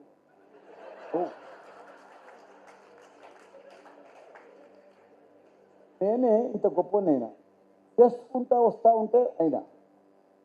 అప్పుడంతా మాకు పెద్దగా ల్యాప్టాప్లు లేవు, ల్యాండ్లైన్లే. మేమేనంతా పాలు, పెరుగు ఇట్లనే వచ్చిన రన్నింగ్ మెల్లగా ఈ లెవెల్కి వచ్చినాం. నేను కానీ మా కొమరే సార్ కానీ. అప్పుడంతా ఇది లేదు కదా. ఇప్పుడున్న జనరేషన్, ఇప్పుడున్న స్టూడెంట్స్ అసలు ప్రపంచం అంతా అరిచేతనే ఉంది వాళ్ళకు. ఇదంతా ఇప్పుడు టెక్నాలజీ జమానానే కదా. వాళ్ళు ఏదంటే అది చేయొచ్చు. వాళ్ళు సెకండ్ల మీద ఇప్పుడు ల్యాప్టాప్ ఉండే, ఐఫోన్ ఉండే, ఇంట్లో ఇది ఐప్యాడ్ ఉండే, ఇన్ని ఫెసిలిటీస్ ఉన్నాయి. వీళ్ళంతా ఏం చేస్తారు? యువత చిట్ చాట్లని, ఆ చాట్ అని, ఈ చాట్ అని టైం వేస్ట్ చేస్తుంటాను. కరెక్ట్లా చేస్తే గూగుల్ కాదు, ఫేస్బుక్ కాదు, మనమే తోపులమైతాం మొత్తం ప్రపంచంలో. ఇంకో ఎగ్జాంపుల్ చెప్తా. ఇప్పుడు కేటీఆర్ సార్ ఉన్నాడు, వాళ్ళ నాయన ఎమ్మెల్యే ఉన్నప్పుడు ఆయన అమెరికా పోయిండు, పెళ్లి చేసుకుండు. అమెరికా పోయి సెటిల్ అయిందా? ఆయన మళ్ళీ ఎప్పుడన్నా ఇండియాకి వచ్చి మంత్రి అవుతుందని అనుకుండా? మీరు కరెక్ట్ చెప్పురా, అనుకోలే. అలా ఆయన ఎమ్మెల్యే, కేసీఆర్ గారు ఎమ్మెల్యే, మంచిగా చదువుకున్నాడు, అమెరికాకు పోయిండు, పెళ్లి చేసుకుంటూ అక్కడనే పిల్లలు కూడా అక్కడనే. తండ్రి తెలంగాణ తీసుకొచ్చినాక అప్పుడు అరే మా నాయన తెలంగాణ తీసుకొచ్చిండు, మనం కూడా తెలంగాణకు రావాలి అని మళ్ళా ఫ్యామిలీతో షిఫ్ట్ అయినందుకు ఆయన అదృష్టానికి తండ్రి సీఎం అయిపోయింది. తెలంగాణ సీఎం అయినప్పుడు ఆయన మినిస్టర్ అయిపోయింది. ఆయన సీఎం కాకపోతే ఆయన అమెరికాలో ఉంటుండే కదా, తెలంగాణ రాకపోతే అమెరికాలో ఉంటుండే కేటీఆర్. మరి ఇప్పుడు తెలంగాణకు వచ్చి సీఎం కొడుకై ఉండి, ఐటీ మినిస్టర్ అయి ఉండి, ఇలా మన హైదరాబాద్ను మరో ప్రపంచం తయారు చేస్తున్నాడా? చూడండి, కొత్తోడు వచ్చి తయారు చేస్తున్నాడు. ఈ అమెజాన్ కానీ, గూగుల్ కానీ, ఫేస్బుక్ కానీ, యాపిల్ కానీ, ఇవన్నీ కూడా ఎవరు తెస్తున్నారమ్మా? ఉన్నది హైటెక్ సిటీ మొదటిసారి మనకన్నా హైదరాబాద్లో. కానీ ఆయన దావుస్కు పోయి అక్కడ మీటింగ్లు అటెండ్ చేసి పెద్ద పెద్ద పెట్టుదారులను వాళ్ళతో మీటింగ్లు పెట్టి రోజు కంపెనీ వస్తుంది మన హైదరాబాద్. రోజు ఒకడు 1000 కోట్లు తెస్తా అంటుండు, 2000 పెడతా అంటుండు. ఎందుకంటే అన్ని పర్ఫెక్ట్ ఫెసిలిటీస్ అన్నీ బాగున్నాయి. హైదరాబాద్ వాతావరణం బాగుంది, పోలీస్ వ్యవస్థ బాగుంది. తెచ్చిన ఎవరు? పెద్ద ఇంటలే, పెద్ద తెలుగువారుడ కేసీఆర్ కొడుకే కదా. ఆయన కేసీఆర్ కింద సీఎం కాకపోతే ఈయన ఏడుంటుండే? అమెరికాలో ఉంటుండే కదా. ఆయన భార్య పిల్లలతో జాబ్ చేసుకుంటూనే ఉంటుండు కదా. కానీ ఇలా ఇంత పెద్ద ఒకనాడు ఐటీ అంటే బెంగళూరు ఉండే, ఇప్పుడు ఐటీ అంటే ఏది? హైదరాబాద్. అమెరికా తర్వాత ఐటీ అంటే ఏడా? హైదరాబాద్. ఇవన్నీ తెచ్చిన వాళ్ళు ఎవరు? మన ఐటీ మినిస్టర్. మనకు స్టార్టప్లు తెచ్చిన వాళ్ళు ఎవరు? మన ఐటీ మినిస్టర్. అప్పుడు స్టార్టప్ అంటే ఏడుందమ్మా? ఏడలేదు స్టార్టప్ అంటే. అసలు ఎవరికి స్టార్టప్ అంటే తెలియనే లేదు. ఇంజనీరింగ్ చేయాలి, అమెరికా పోవాలి, ఆ హోటళ్ళలో పని చేయాలి, పెట్రోల్ పంపులలో పని చేయాలి, జాబ్ చేసుకోవాలి, ఎంఎస్ కంప్లీట్ చేయాలి, మళ్ళీ 4 దినాలు సంపాదించుకోవాలి, మళ్ళీ ఇది 20 ఏళ్ళు అయినాక ఇది అక్కడనే ఆ పిల్లలు పెద్దగా అయినాక వాళ్ళు ఇక్కడ రారు, అది పోదు, ఇది కాదు అంటే సెట్లు అయిపోయింది మేడం. అదే ఆ పరిస్థితి. పెద్ద తెలుగు పరులను మన తెలంగాణ కానీ ఆంధ్రప్రదేశ్ కానీ ఇండియన్స్ కానీ ఎంత తెలుగు పరులు ప్రపంచంలో లేరు. మనంత తెలుగు పరులు ఎవరికి లేరు. కేటీఆర్ లాంటి వాళ్ళు లేరు, ఆనిముత్యాలు ఉన్నారు. వాళ్ళనంతా బయటికి తీసుకురావాలి. గూగుల్ పే నువ్వు కూడా తయారు చేయొచ్చు, వాళ్ళ లెవెల్లో పోతలేవు నువ్వు.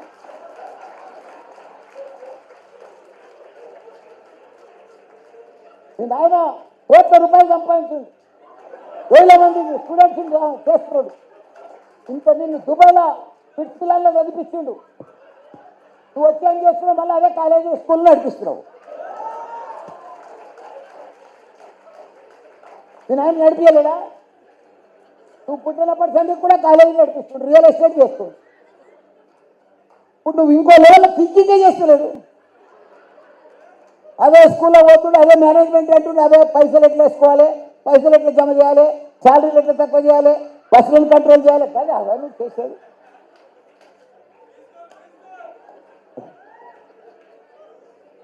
మీ లెక్కనే నేను కూడా ఒక 1000 మంది కేటీఆర్లని కేసీఆర్లని కూడా తయారు చేద్దామని చెప్పేసి మీతో పాటు నేను కూడా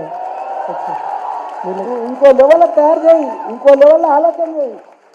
ఇప్పుడు మనతో తెలివి పనులు లేరని కాదు, కేటీఆర్ లాంటి వాళ్ళు చాలామంది ఉన్నారు. మనం పర్ఫెక్ట్గా వాళ్ళకు కలిగిస్తే వాళ్ళకి పర్ఫెక్ట్. ఇప్పుడు మనకు సారే చేస్తున్నాడు ఇవన్నీ స్టార్టప్లు ఇవన్నీ. అసలు మనతో ఉన్న తెలివి పక్షం నేను ప్రపంచం అంతా తిరిగి వచ్చి ఎక్కడ లేరు. మన తెలివితేటలు పెద్దవి. మనం పర్ఫెక్ట్గా బ్రాడ్గా థింకింగ్ చేయము, కొంచెం కొంచెం ఆలోచన చేస్తాం. ఇప్పుడు చాలామంది నేను చూసిన ఐటీ పీపుల్ను పెద్ద తెలివి, మంచి కంప్యూటర్ సైన్స్ ఇంజనీర్ పాస్ అవుతారు. నాతను పాస్ కాగానే ఏం చేస్తారు? ఎంఎస్ చేస్తారు. అది కాగానే జాబ్ వస్తుంది, 20,000కో 30,000కో. ఇక జాబ్ రాగానే తల్లిదండ్రులు ఏం చేస్తారు? పెళ్లి చేసేస్తారు. వాళ్ళ పీడ పోయిందని, దరిద్రం పోయింది, బరువు దించుకుందామని వాళ్ళు పెళ్లి చేసేస్తారు. ఇక పెళ్ళి అయిపోగానే వీళ్ళకి పిల్లలు అయిపోతారు. పిల్లలు కాగానే ఇక మేము సెటిల్ అయిపోయినాం లైఫ్. మా 30-40,000 జీతం తంగాడుకుంటాం. ఇక కొత్త ఆలోచన చెయ్యరు. అప్పుడే ముసలోళ్ళు అయిపోయినట్టుగా, అప్పుడే అన్ని అయిపోయినట్టుగా, పని తీరినట్టుగా, ఇక మేము పెద్ద సక్సెస్ఫుల్ అయిపోయినట్టుగా ఓ కారు అక్కడ ఉద్దర బ్యాంక్ అప్పు పెట్టుకొని ఇల్లు కొంటారు. ఇక అయిపోయి కదా దాన్ని తిరుగుకుంటా పోతా ఉంటారు, వస్తారు. ఇది అలా ఇదా మీరు ఇంజనీర్ అయింది, ఇదా మీకు మా లెక్క పని చేయండి. 70 ఏళ్ళకు కూడా ఇలా పని చేస్తున్నాం. సక్సెస్ అంటే ఏంటి? లైఫ్ అంటే ఏంటి? ఎంతో మందికి ఉపాధి కల్పిస్తున్నాం, అది సక్సెస్. ఎంతో మంది ఇంజనీర్లను తయారు చేస్తున్నాం, అది సక్సెస్. మీరు ఇప్పటికి కూడా ఎంతో పని చేయొచ్చు, మీకు ఆలోచన లేదు. అసలు పెళ్లి కాగానే అసలు అయిపోతుంది, స్టాప్ అయిపోతుంది. ప్లాన్లే ఆలోచనలు తగ్గిపోతాయి. నాకు అది విచిత్రం అనిపిస్తుంది. ఓ పెద్ద సక్సెస్ అయిపోయినట్టు, 2 పిల్లలు పుట్టాలని పెద్ద ఉద్ధరించినట్టు, పుణ్యం లేని వాళ్ళ పిల్లలకి వాళ్ళకే ఉన్నట్టు. ఓ చిన్న కారు కొనుక్కొని, అది కూడా కారులోనే, ఆ బిల్డింగ్ కూడా లోనే, అన్ని అప్పులే. మళ్ళా నెల నెల జీతం అంతా అక్కడనే కట్ అవుతుంది. స్టైల్ మనది. మనం ఇప్పుడు మీరు చూడండి, అమెరికాలో ఉన్నోళ్ళు బాధపడుతుంది, హైదరాబాద్ ఉన్నోళ్ళు హ్యాపీగా ఉన్నారు. ఎందుకున్నారు? ఇక్కడ మోగిపోతుంది, ఇక్కడ పెరిగిపోతుంది. అసలు మనకు మనకు ఆలోచనకే కలుగుతలేదు ఏది కూడా. ఇక్కడ అసలు మనకు అంతుపడతలేదు హైదరాబాద్ అంటే. ఎందుకయింది ఇదంతా? ఏం ముందు లేదు, ఇప్పుడు ఎందుకు అయింది హైదరాబాదు? 9 ఏళ్ల కింద నీళ్లు లేవు, కరెంటు లేదు, ఇండస్ట్రీ అంతా 3 దినాలు కూడా కరెంట్ రాకపోవు, అన్ని మూతపడ్డాయి. కానీ ఇప్పుడు ఎందుకు వెలుగు లేదు? చేసేటోళ్ళు ఉంటే సక్సెస్ గ్యారంటీ అయితే. ఇంజనీరింగ్ వ్యవస్థ చెప్తుంది, కొత్త ఎడ్యుకేషన్ పాలసీ. కేసీఆర్ రాకముందుకు మన సీఎం కాకముందు మన ఇంజనీరింగ్ వ్యవస్థ ఎట్లా పోల్ట్రీ కల్లా కల్లా యాడ పడితే ఆడ ఇంజనీరింగ్ కాలేజ్ అసలు సర్టిఫికేట్ కోర్సు మాదిరిగా చదివిరాను. ఆ గాలి వచ్చినుండే స్కాలర్షిప్ మీద చదువుతా పోయినరు, పాస్ అవుతా పోయినరు, ఆడ ఎంఎస్కి పోతా ఉన్నారు, జాబ్ చేస్తూ ఉన్నారు, పని చేస్తూ ఉన్నారు, ఏదోటి సెటిల్ అయిపోతూ ఉన్నారు. అట్లా కాదు, పర్ఫెక్ట్గా సీఎం కేసీఆర్ గారు అన్ని రకాల కూడా 2020 విద్యా విధానం పర్ఫెక్ట్ తీసుకో. ఎగ్జాంపుల్ చెప్తా. ఈసారి ఆ కాలేజీలు ఉన్నాయి కాబట్టి నేను అబ్జర్వ్ చేస్తున్నా. 3,20,000 మంది రాస్తారు ఎంసెట్. ఎప్పుడు కంబైన్డ్ రాష్ట్రంలో కూడా రాయలేదు. 177 కాలేజీలు ఉన్నాయి. ఇంకా ఎందుకు రాస్తున్నారు? దాన్ని ఆ సిస్టమ్ 350 కాలేజీలు ఉండే తెలంగాణ రాకముందు. దాన్ని 170 తీసుకొచ్చిండు, కంట్రోల్ చేసి ఎక్స్టెండ్ చేసి, ఫ్యాకల్టీ లేదని, బిల్డింగ్లు లేవని, ఎవరికైతే నామ్స్ ఉంటాయో ఆ నామ్స్ ప్రకారం పెట్టి పర్ఫెక్ట్ చేస్తే ఒక సిస్టంలోకి వచ్చింది ఎడ్యుకేషన్. ఆంధ్రకి వెళ్ళే 75,000 మంది రాసిండ్రు. ఆంధ్రకి వెళ్ళి 75,000 మంది స్టూడెంట్స్ ఎంసెట్ రాసిండ్రు. మా మంజూరు సార్ ఈయనే ఉన్నాడు, ఆయన రిజిస్టార్ ఏంటో రిజిస్టార్, ఆయనకు మొత్తం ఐడియా ఉంది. 75,000 ఆంధ్రకి వెళ్ళి రాసింది. మరి ఆంధ్ర కూడా మనకంటే కూడా ఎందుకు డౌన్ అవుతుంది? మనం ఆంధ్ర పోయి చదవాలి, ఒకనాడు కర్ణాటక పోయి చదివినాం, ఒకనాడు మహారాష్ట్రకు పోయి చదివినాం. కానీ ఇప్పుడు ఆంధ్ర వాళ్ళు కూడా ఇక్కడనే హైదరాబాద్లో మంచి మంచి కాలేజీలు ఉన్నాయి. ఆంధ్ర మొత్తం పర్ఫెక్ట్. మనకు అమెరికాలో ఉంది పోలీస్ వ్యవస్థ, కమాండ్ కంట్రోల్ ఆఫీస్. సింగపూర్లో ఉంది, మళ్ళీ హైదరాబాద్లో కమాండ్ కంట్రోల్ ఆఫీస్. అది మామూలుది కాదు, 3-4 జాగాలనే ఉంది ప్రపంచంలో. అది మన హైదరాబాద్లో. పోలీస్ వ్యవస్థ పటిష్టంగా ఉండే పట్టుకనే ఇవన్నీ కూడా హోటళ్ళు, ఈ ఫైనాన్షియల్ ఇవన్నీ కూడా పర్ఫెక్ట్ ఎందుకు పోతున్నాయి? వ్యవస్థ పర్ఫెక్ట్ పటిష్టంగా ఉంది, భద్రతంగా ఉంది. మనకు మంచి భద్రత ఉంది కాబట్టి మనం ఎంత పని చేస్తే అంత పర్ఫెక్ట్. పెద్ద పెద్ద వాళ్ళు ఇండియా లెవెల్లో, ప్రపంచం లెవెల్లో అందరూ కూడా హైదరాబాద్కి వస్తున్నారు. మేము ఈ కంపెనీ పెడతాం, దాంట్లో ఇన్వెస్ట్ చేస్తాం, దీంట్లో ఇన్వెస్ట్. వాళ్ళు ఎందుకు పెడతారు అట్లా? ఎందుకు వస్తున్నారు? ఇక్కడ మంచిగా అన్ని ఫెసిలిటీస్ ఉన్నాయి కాబట్టి పిఎస్బి పాస్ కానీ ఇవన్నీ కూడా పర్ఫెక్ట్ పోతున్నాయి. పర్మిషన్. సార్, మీరు ఎడ్యుకేషన్లో ఉన్నన్ని రోజులు, అంటే మీ డిఫరెంట్ రోల్స్ మీ లైఫ్లో తర్వాత ఎడ్యుకేషన్లోకి వచ్చిన తర్వాత మీరు అంటే ఎడ్యుకేషన్లో ఉన్న రోజులు మీకు ఫీ కన్సెషన్ కోసం మీ దగ్గరకు వస్తారు, చదువు మంచి చెప్పమని వస్తారు, చదువు చెప్పి వాళ్ళు వెళ్ళిపోయిన తర్వాత హ్యాపీగా వస్తారు, అంతా పొగడతలే ఉంటుంది. తర్వాత పాలిటిక్స్కి వచ్చిన తర్వాత మనం మంచి చేసినా తిడుతూనే ఉంటారు. సో గమ్మత్తున్నది, మంచిగా చేస్తే ఎందుకు తిడతారు? మనం మంచిగా ఇప్పుడు నేనే ఉన్నా మినిస్టర్, నేను పని రోజు మంచిగా నీళ్ళు వచ్చేటట్టు, మోరీలన్నీ సాఫ్గా క్లియర్ ఉండేటట్టు, రోడ్లన్నీ మంచిగా ఉంటే ఎందుకు తిడతారు చెప్పు? జ్ఞాపకం చేయరా? అప్పుడంటే వాళ్ళు ఏ పని సరిగా చేయకపోదు పాత ప్రభుత్వాలన్నీ, అప్పుడు తిడుదురు. అదే సిస్టమ్ ఇంకా ఉన్నావు, నువ్వు సేమ్ ఐటంలో ఉన్నావు, నువ్వు ఎవ్వరు తిడతలేరు. నేను ఎంత ఫేమస్ అయినా ఒక లేబర్ మినిస్టర్గా మీరే చూస్తున్నారు. సోషల్ మీడియాలో ఇప్పుడు నా అంత ఫేమస్ అవ్వాలన్నారా? రియల్గా చెప్పాలి, మీరంతా యూత్. నా అంత ఫేమస్ సోషల్ మీడియాలో ఇప్పుడు చిరంజీవి లేడు, మహేష్ బాబు లేడు, అల్లు అర్జున్ లేడు, ఓన్లీ మల్లారెడ్డి. ఎందుకున్నాడు చెప్పండి? బాగా పని చేస్తున్నాడు, లేబర్ మినిస్టర్ పర్ఫెక్ట్గా తీసుకుపోతున్నాను. అందుకే సార్ మేము మిమ్మల్ని ఇవాళ ఈ fireside chat Hyderabad today కాన్క్లేవ్కి ఒక ఫైర్ తీసుకొస్తారని చెప్పి మిమ్మల్ని ఇన్వైట్ చేసినాము. సార్, మీరు మీ లైఫ్లో వెనకాలకి వెళ్ళి ఏదన్నా కొంచెం డిఫరెంట్గా చేస్తే బాగుంటుండే అనిపించేది ఏమైనా ఉందా? వెనకకు పోయి డిఫరెంట్ చేసేది ఏముందా నాకు అర్థం. అంటే మీ లైఫ్ ఎట్లా అంటే మీరు పాలమ్మ దగ్గర నుంచి వాళ్ళు మినిస్టర్ అయినారు, దీనిలో మధ్యలో మీకు కొన్ని స్పీడ్ బ్రేకర్స్ వచ్చి ఉంటాయి కదా, అధిగమించిన అప్ అండ్ డౌన్స్ అధిగమిస్తేనే కదా సక్సెస్. అది కొంచెం డిఫరెంట్గా చేసి ఉంటే మీకు ఏమైనా రిగ్రెట్స్ ఉన్నాయా మీ లైఫ్ మీద? డిఫరెంట్ ఇట్లా మన మైండ్ అంతా రోజు పని మీదనే సీరియస్నెస్, మన పని మీదనే దృష్టి, ఇంకో దృష్టే లేదు మనకు. అప్ అండ్ డౌన్స్ రావు. వేరే మైండ్ అంతా వేరే పెట్టుకొని, ఆలోచన ఇంకో తీరు పెట్టుకొని, ఈ పని మీద నువ్వు చేసే పని మీద ధ్యాస లేకపోతే నువ్వు గ్యారంటీ తెలియదు. సార్ దీని ముందు ఒక ప్యానల్ డిస్కషన్ జరిగింది, why India cannot create the next Google or Facebook. దాని మీద చాలామంది వెరీ గుడ్ ప్యానలిస్ట్ మాట్లాడినారు, ఎందుకు ఇండియాలో గూగుల్ అండ్ ఫేస్బుక్ లాంటి కంపెనీస్ లేవు. దాని మీద మీరేమంటారు? అంటే ఇంతమంది స్టూడెంట్స్ని మీరు గూగుల్లో ఫేస్బుక్లో అన్నిటికీ పంపుతున్నారు, కానీ ఇండియాలో ఎందుకు మనం అంటే గూగుల్ని ఫేస్బుక్ని తయారు చేయలేకపోతున్నాం? దీని మీద మీరు ఏం చెప్తారు? అడిగినాం. నాకైతే అంత పెద్ద దృష్టి లేదు, అంత ఐడియా కూడా లేదు. గూగుల్ ఫేస్బుక్ ఎట్లా తయారు చేస్తారో, ఎట్లా పోతారో, ఎట్లా రీచ్ అవుతారో నాకైతే లేదు. అయినా చెప్తా,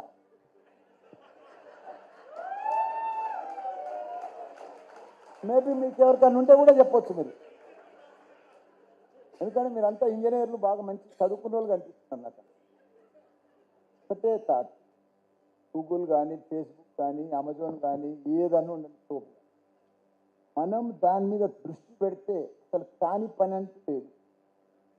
మనం పెట్టక, దాని దృష్టికి పోక, మనం వీడికే మనం ఇప్పటిదాకా చెప్పిన కదా, పెళ్లి కాగానే 2 పిల్లలు కాగానే నిమ్మడం అయిపోతా, ఆ లిమిట్లా ఉండి మనం ఇంకా బ్రాడ్ మైండ్తో లేకుండా ఏదో పెద్దగా వీడికే హ్యాపీ అయిపోయినాం, సక్సెస్ అయిపోయినాం, ఫ్యూచర్ అంతా యూత్ యంగ్ ఇదంతా మనం లైఫ్ ఎంజాయ్ చేయాలి అని ఒక దారిలో వేరే దారిలో పోయి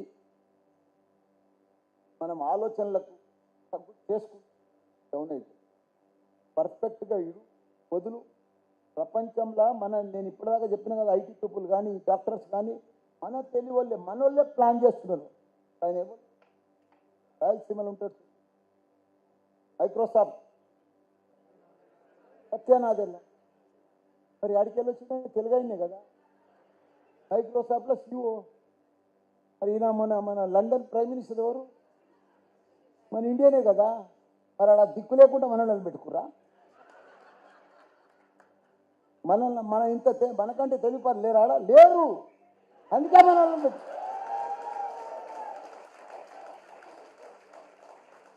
కాబట్టి మనము ఎంత దూరం ప్లాన్ చేసుకుంటాం, ఎంత ఆలోచన చేస్తే మనం అంత గొప్ప. అసలు మనకు సాధించేది అనేది దేనే లేదు. మనం ఇంత ప్రయత్నం చేయను, పోతూనే ఉండు.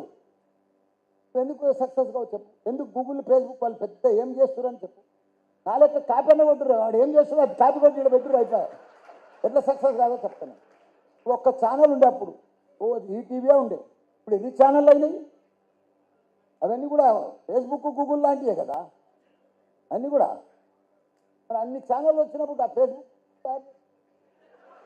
పేపర్లు అంటే తయారు దాని మీద పట్టు, 10 మందిని పెట్టు, స్టార్టప్ పెట్టు, ట్రై చేయమని, దాని గ్యారంటీ కూడా కలుగుతుంది. ఎగ్జాంపుల్ చెప్తా, టెక్నాలజీ ఎంత మారింది. ఇప్పుడు మా లెక్క కష్టపడి గొప్పలు అయ్యేది మీకు అవకాశమే లేదు. అంటే ఇది అంత జమానా technology జమానా.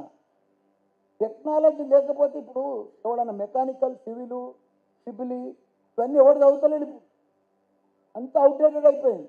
Only computer, IT, data structure, AI ML ఇవే ఇప్పుడు మార్కెట్ అంతా నడుస్తుంది. అసలు అంతా కంప్యూటర్ జమానా, టెక్నాలజీ జమానా. కంప్యూటర్ లేముంది చెప్పు? ఏమైనా మెకానికల్ మ్యానుఫ్యాక్చర్ ఉందా? ఏమి లేదు. ఏమైనా మిషన్లు చేసేది ఉందా? ఏమి లేదు. అంతా కంప్యూటర్ మీదనే. యాపిల్ ఉంది, గూగుల్ ఉంది, ఫేస్బుక్ ఉంది, వాళ్ళు ఏమైనా మ్యానుఫ్యాక్చర్స్ యూనిట్, వాళ్ళకి ఏమి యూనిట్ కార్లు తయారు చేస్తారా? ఏమైనా ఫ్యాక్టరీలు తయారు చేస్తారా? ఏదైనా కాంట్రాక్ట్ చేస్తారా? నా లెక్క కాలేజీలు నడిపిస్తారా? ఏమి లేదు. అంతా ఫేస్బుక్. ఇప్పుడు యాపిల్ ఫోన్ ఉంది, 3,000కి తయారు చేస్తాడు వాడు, 1,30,000. ఎందుకు అమ్ముతున్నాడు? Technology 2G, 3G, 4G, 5G వస్తుంది. ఒక కొత్త జీ కలుపుతుండు 10,000 వేసి.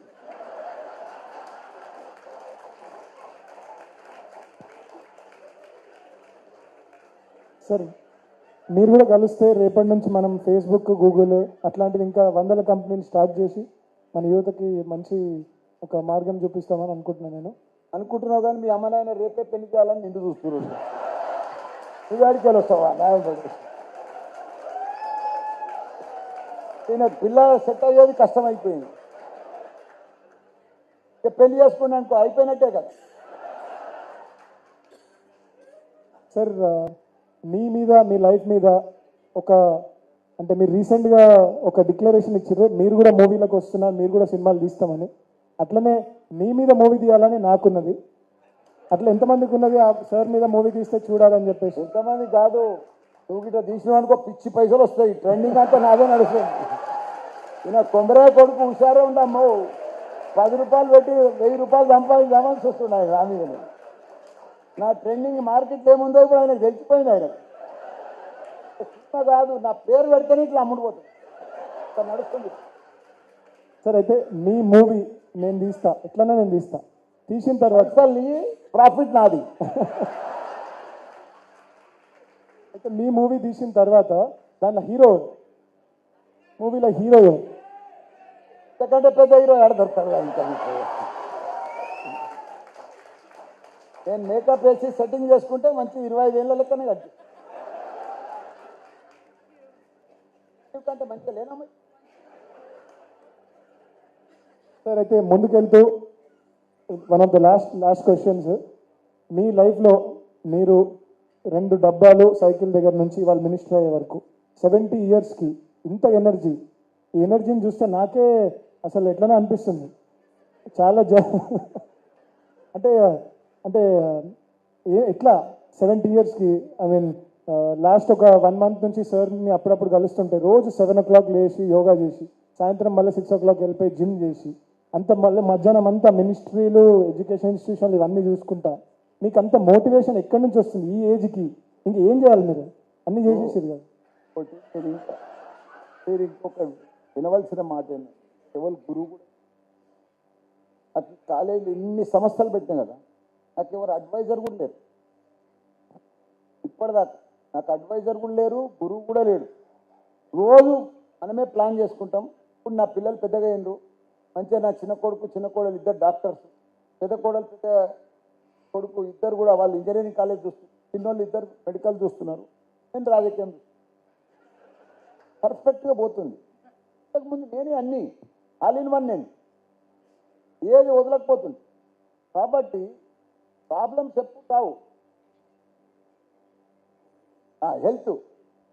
హెల్త్ అయినా అదృష్టమైన మన చేతి. నేను కూడా ఒక 10 ఏళ్ళ ముందు ఉన్నట్టు తింటుంటే చేస్తుంటే 120 కిలో. ఆ తర్వాత 2 years అండి మొత్తం కంట్రోల్. నాకు షుగర్ కూడా కంట్రోల్. అంటే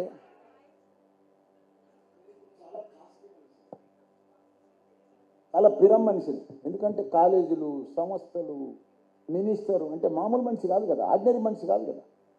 కాకపోతే ప్రతిదీ రోజు కూడా పొద్దున యోగా చేస్తా 50 నిమిషాలు, మంచిగా ప్రోటీన్ పౌడర్ తాగుతా, ఫ్రూట్స్ తింటా, సీజన్ ఫుడ్ ఒకటి, అదే నా బ్రేక్. మధ్యాహ్నం బ్రౌన్ రైస్ తింటా, లేకపోతే ప్రోటీన్ ఫుడ్. ప్రోటీన్ అంటే chicken direct, mutton direct, fish direct. అన్నం, రొట్టె అవన్నీ ఏం లేవు, అవుట్డేట్, పాత. అప్పుడు లేకపోతే 3 పూటలు పుట్టుకాల టిఫిన్, ఇడ్లీ, వడ, దోశ, మళ్ళీ మధ్యాహ్నం అన్నము, మటను, చికెను, పెరుగు, సాంబార్ ఇన్ని కలుపుకొని తింటుంది ఏమనేది. మళ్ళీ 4 గంటలకు తింటుంది. మళ్ళీ రాత్రి మళ్ళా ఇంకోటి కూడా ఉంటుండే, అది కూడా ఉంటుంది. మళ్ళీ ఫుడ్ అన్ని రకాలు తింటే మనిషి ఎట్లుంటుంది. ఇప్పుడు చాలా సిస్టంలకు వచ్చిన, డిసిప్లిన్లకు వచ్చిన, సాయంత్రం జిమ్ చేస్తా, ఫిట్నెస్ వస్తాడు, పర్ఫెక్ట్ ప్రోటీన్ ఫుడ్ తింటా, పర్ఫెక్ట్ అన్నీ. అందుకే 70 ఉన్నా కానీ పర్ఫెక్ట్ పోతుంది. నాకు ఇంత బుర్ర ఉండే మొత్తం పోయింది. ఇదంతా నా చేతిలో లేదా, నేనే కంట్రోల్ చేసుకోలేదా? మరి ఏమన్నా చేసిండా? డాక్టర్ చేసిండా? డాక్టర్కి ఏం పోతావు? పోయినప్పుడు అది చెప్తావు, నీకు బీపీ ఉన్నది, షుగర్ ఉందంటే, అయ్యా నువ్వు జర వాకింగ్ చేయి, జర తగ్గించుకో అని చెప్తాడు. అంతకంటే ఎక్కువ ఏం చెప్తాడు సార్? నువ్వు బాగా దీన్ని వాకింగ్ చేసినా ఏమవుతుంది? ఏమి కాదు, అది కరగదికి దిగదు, ఇంకెక్కువ అవుతుంది అది. కాబట్టి మన చేతిలోనే ఉంది. హెల్త్ అనేది చాలా ఇంపార్టెంట్. జీవితం అనేది మలమల లేదు, జన్మ అనేది మలమల లేదు. మనం ఒక జన్మల ఈ జీవితంలో ఒక చరిత్ర. నాకు ఇప్పుడు డబ్బులు ఉన్నాయి, మంచి కొడుకులు ఉన్నారు, కోడళ్ళు ఉన్నారు, ప్రాపర్టీస్ ఉన్నాయి, ల్యాండ్ బ్యాంక్ ఉంది, బ్యాంక్ బ్యాలెన్స్ ఉంది, ఒక మంత్రి ఉన్నది, హోదా. ఇవన్నీ ఉన్నప్పుడు కూడా నేను కంట్రోల్ చేసుకొని ఒక సిస్టంలో లేకపోతే ఎట్లుంటుంది చెప్పను? జీవితంలో ఒక చరిత్ర సృష్టించే అవకాశాలు వచ్చినాయి కదా నాకు. అందుకని అవన్నీ ఛాన్సెస్ మన దగ్గరనే ఉన్నాయి. కాబట్టి మీరు కూడా ఇప్పటి సంది కూడా కష్టపడితే గ్యారంటీగా సక్సెస్ అవుతుంది. నేను చెప్పిన కదా, ఈ జమాన్ అంతా టెక్నాలజీ. మీరు చాలా ఈజీగా ప్రపంచంలో ఉన్న కుబేర్లంతా 30 ఉండే. అరే నువ్వు ఇప్పటి సంది ట్రై చేయ, 5 ఏళ్ళలో నువ్వు ప్రపంచంలో కుబేర్లు అవుతావు. నువ్వు ఒక్క టెక్నాలజీ కొట్టి పాడదని, నువ్వు ఒకటే టెక్నాలజీ కొట్టు అయిపోయి కుబేర్లు. అసలు కొమరేశ్వర్ అసలు రూమ్లో పట్టాయి పైసలు, అయినా బిల్డింగ్లో పట్టాయి, అన్ని రూపాయలు వస్తాయి. ఆన్లైన్లో లక్కీ లాంటి వెళ్ళి దళుతుంది. మన మైండ్ ఒక్కటే అమ్మా, ఒక్కటే సక్సెస్. టెక్నాలజీ చాలా ఈజీ చేయడం, మనం దాన్ని దృష్టి పెట్టాం. చాలామంది అట్లే అయింది సక్సెస్. మనము ఏం చేస్తున్నారు మన తన, చాలామంది జర్ర సక్సెస్ కాగానే ఒక కంపెనీలో పేటెంట్ అమ్మేస్తారు, ఇంకో ప్రమోషన్కి ఇంకోటి అమ్మేస్తారు, 10 రూపాయలు లాభం కాగానే అమ్మి పడేస్తారు. ఇప్పుడు నేనే మల్లారెడ్డి కాలేజ్, ఒక కాలేజ్ బాగా పెట్టగానే సక్సెస్ కాగానే అమ్మేస్తా. లేకపోతే నేను అప్పుడు అమ్మేస్తే అంతే అయిపోవు కదా, పైసలు అయిపోతుంది, అంతే అయిపోతుంది. నేను ఇంకా దాన్ని డెవలప్ చేసుకుంటూ వస్తేనే ఈ లెవెల్కి వచ్చింది కదా. లేకపోతే ఒక కాలేజ్ పెడితే డబ్బులు ఇవ్వడం ఎక్కువ ఇస్తారని ఆశకు మన వాళ్ళంతా అట్లనే అమ్మేస్తున్నారు. అంతా ఏడోడు ఆడ ఐటీ ఫ్లోట్ చేస్తుండ్రు, స్టార్టప్లు ఫ్లోట్ చేస్తున్నారు, మళ్ళీ ఎంబడే డబ్బులకు అమ్మేస్తారు. దాన్ని అంతూ తెలుస్తున్నారు పూర్తిగా, దాని రిజల్ట్ దాని జ్యూస్ అంతా తీస్తలేరు, మొత్తం పట్టుబడతలేదు దాని మీద. ఇప్పటి సంది ఇప్పుడు వచ్చింది అవకాశాలు. తప్పకుండా మన హైదరాబాదు, మన సీఎం కేసీఆర్ గారు, మీరు చూడండి, ఆయన మోడల్గా తీసుకోండి. మీరు ఒక మామూలు మనిషి, ఒక ఎమ్మెల్యే, తెలుగుదేశంలోకి వెళ్ళి బయటకు వచ్చి నేను టీఆర్ఎస్ అన్నాడు, పార్టీ పెడతా అన్నాడు, ప్రయత్నం చేసిండు, పునపాలన దాకా పోయిండు, సాధించిండు, సక్సెస్ అయ్యిండు. మరి మళ్ళీ సీఎం అయ్యిండు, హైదరాబాద్ను రూపురేఖలు మార్చేసిండు. అది ఎవరికైనా సాధ్యమా?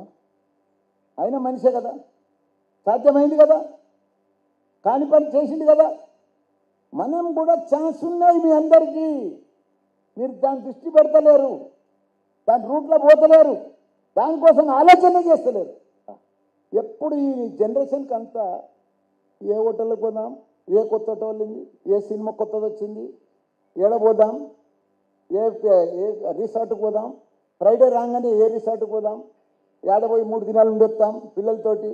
ఇదే ఆలోచన. కానీ ఒక 4 కలిసి మనం ఏ కంపెనీ పెడదాం, ఏ సెటప్ పెడదాం, ఏ ఇండస్ట్రీకి పోదాం, నీ మైండ్లో ఏముంది, నా మైండ్లో ఏముంది, ఏం ఆలోచన చేద్దాం, నెక్స్ట్ లెవెల్ ఏంటని ఎవరన్నా ఆలోచన చేస్తురా? అందరూ కూడా ఆలోచన ఏం చేస్తున్నారు? అరే నెక్స్ట్ సండే నువ్వు పార్టీరా, మళ్ళీ సండే మనం ఆడిపోదాం రా. ఇదే ఆలోచన. నీ భార్య పిల్లలతో రోజు నువ్వు ఉండలేవా? నువ్వు శనివారం ఆదివారమే పోయి ఉండాలా బయట? రోజు నువ్వు నీ ఇంట్లోనే ఉంటున్నావు కదా, నీ భార్య పిల్లలతోనా? ఆలోచన చెయ్యి, జర మైండ్కు మెదడుకు ఆలోచనలు పెట్టు. 4 కలిసినప్పుడు థింక్ చేయండి, మనం ఇంకో లెవెల్ ఎట్లా పోదామని. ఎప్పుడు ఆలోచన లేదు అసలు.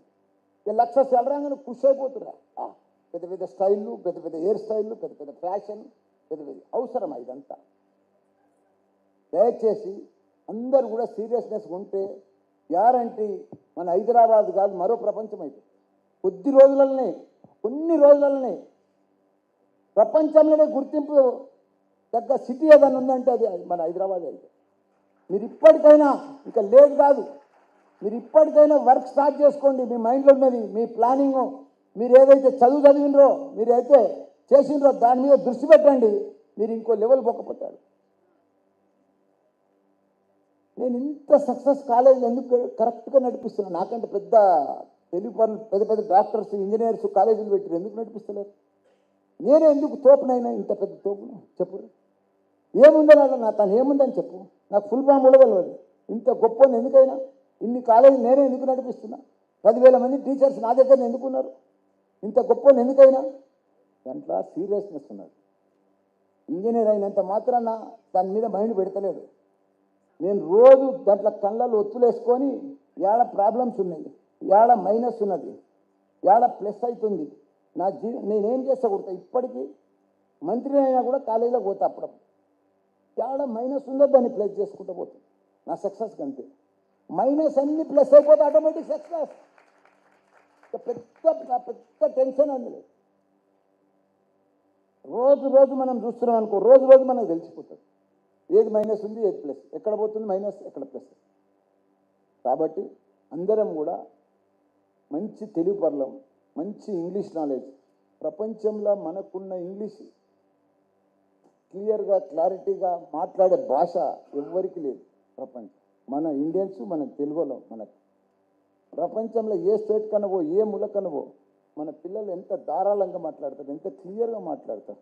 అదే చైనా వానికి, జపాన్ వానికి బిత్తర మాట్లాడతారు, భాషనే రాదు కానీ. అంత డిమాండ్ ఉన్నది మనకు, అంత ఇది ఉన్నది మనకు. కాబట్టి దయచేసి ఇప్పటికైనా మీకు టైం ఏమి, నాలెక్క ఏం ముసలోళ్ళు గారు మీరు, అంత యంగ్స్టార్సే ఉన్నారు. ఇప్పటి సందన రోజు రేపటి నుంచి కొత్త ప్లాన్లు, కొత్త ఆలోచనలు. ప్రపంచం అంతా జపాన్ కానీ, జర్మనీ, లండన్, అమెరికా కానీ ఎందుకు సక్సెస్ అయ్యారు? నెంబర్ 1 కంట్రీస్ ఎందుకు ఉండేది? చైనా అంతా దూసుకుపోయింది ఎందుకు? చెప్పరు మీరు. మనం ఎందుకు దూసుకోలేకపోయినాం? ప్రపంచంలో చైనా, మన ఇండియన్స్ అయితే మనం ఒక 30 ఏళ్ళ కింద సమానంగానే ఉన్నాం. కానీ ఇవాళ నెంబర్ 1 ప్రపంచంకి అప్పించేటట్టు అయింది చైనా. ఎందుకయింది? వాళ్ళ ప్రతి లేడీస్ పనిచేస్తారు, ప్రతి ఒక్కరు కూడా టైం జాబ్ 8 గంటల కంటే 8 గంటలకు పోతారు. 6:30కి డిన్నర్ అంటే 6:30కి అన్ని హోటళ్ళన్నీ బంద్ అయిపోతాయి. ప్రతి ఒక్కరు అంత స్పీడ్గా పోతారు. డబ్బు ఉన్నోళ్ళు కానీ, డబ్బు లేని వాళ్ళు కానీ. టైం అంటే టైం, డిసిప్లిన్ అంటే డిసిప్లిన్. అందుకే నెంబర్ 1 ప్రపంచంలో. జపాన్ టెక్నాలజీ వాళ్ళదంతా, వాళ్ళ మనుషులే లేరు, వాళ్ళంతా టెక్నాలజీ అమ్ముతారు వాళ్ళు పూర్వం సంగతి. ఆ టెక్నాలజీ కూడా అమెరికా కూడా జపాన్కి ఎందుకు పోటీ పడుతుంది? వాళ్ళు రోజు కొత్త ఆలోచనలు చేస్తారు. New thinking, new concept, new ideas, new planning, కొత్త ఆలోచనలు మైండ్కు. వాళ్ళు అందుకే ప్రపంచంలో గొప్పలు అయ్యారు. మనమేమో గొర్రెల మంద లెక్క రోటీలు, నువ్వేం చేస్తున్నావు నేను అదే చేస్తాను. మనకింత దరిద్రం అంటే ఇంకో విషయం చెప్తాను మీకు. మనం ఒక ఫ్లాట్లో ఉన్నాం. ఫ్లాట్లో ఈ ఇంట్లో బర్త్డే అవుతుంది నా కొడుకు, మనల్ని పిలవలేదనుకో మనం ఇన్సల్ట్ ఫీల్ అవుతాం బర్త్డేకు.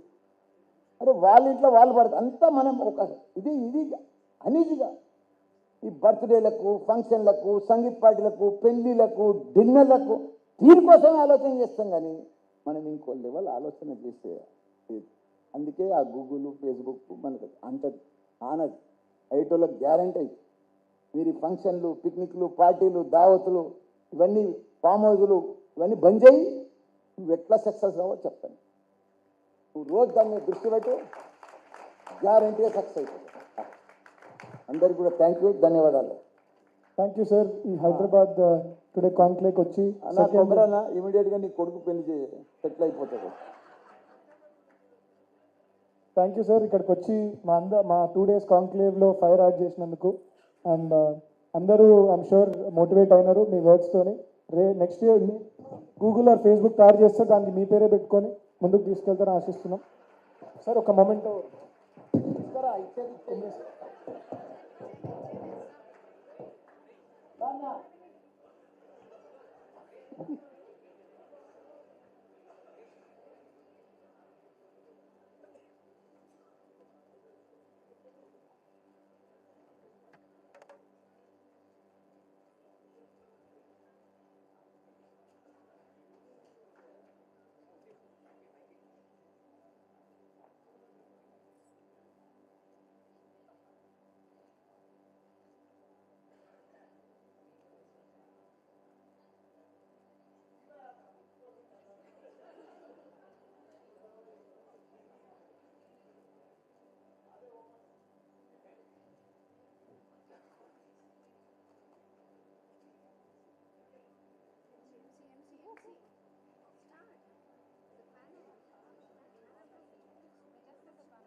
request all the members, delegates, dignitaries to be kindly seated. Let us proceed to what is next in line. That's the panel discussion. I request all the panelists to come up to the stage.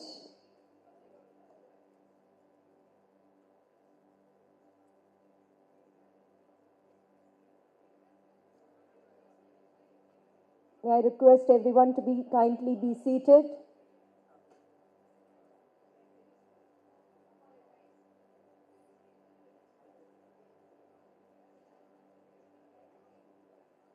Apologies for the delay. Panelists.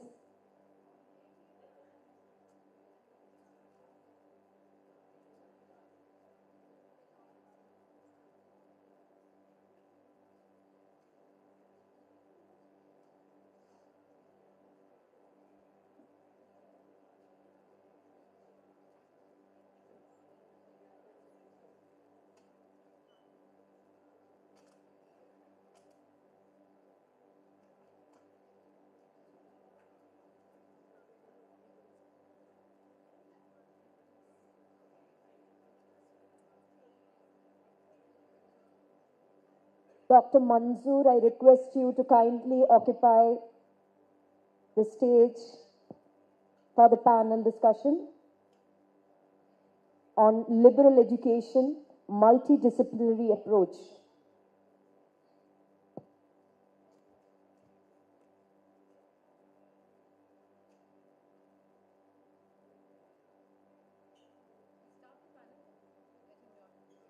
Request the panel to.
Respected distinguished people and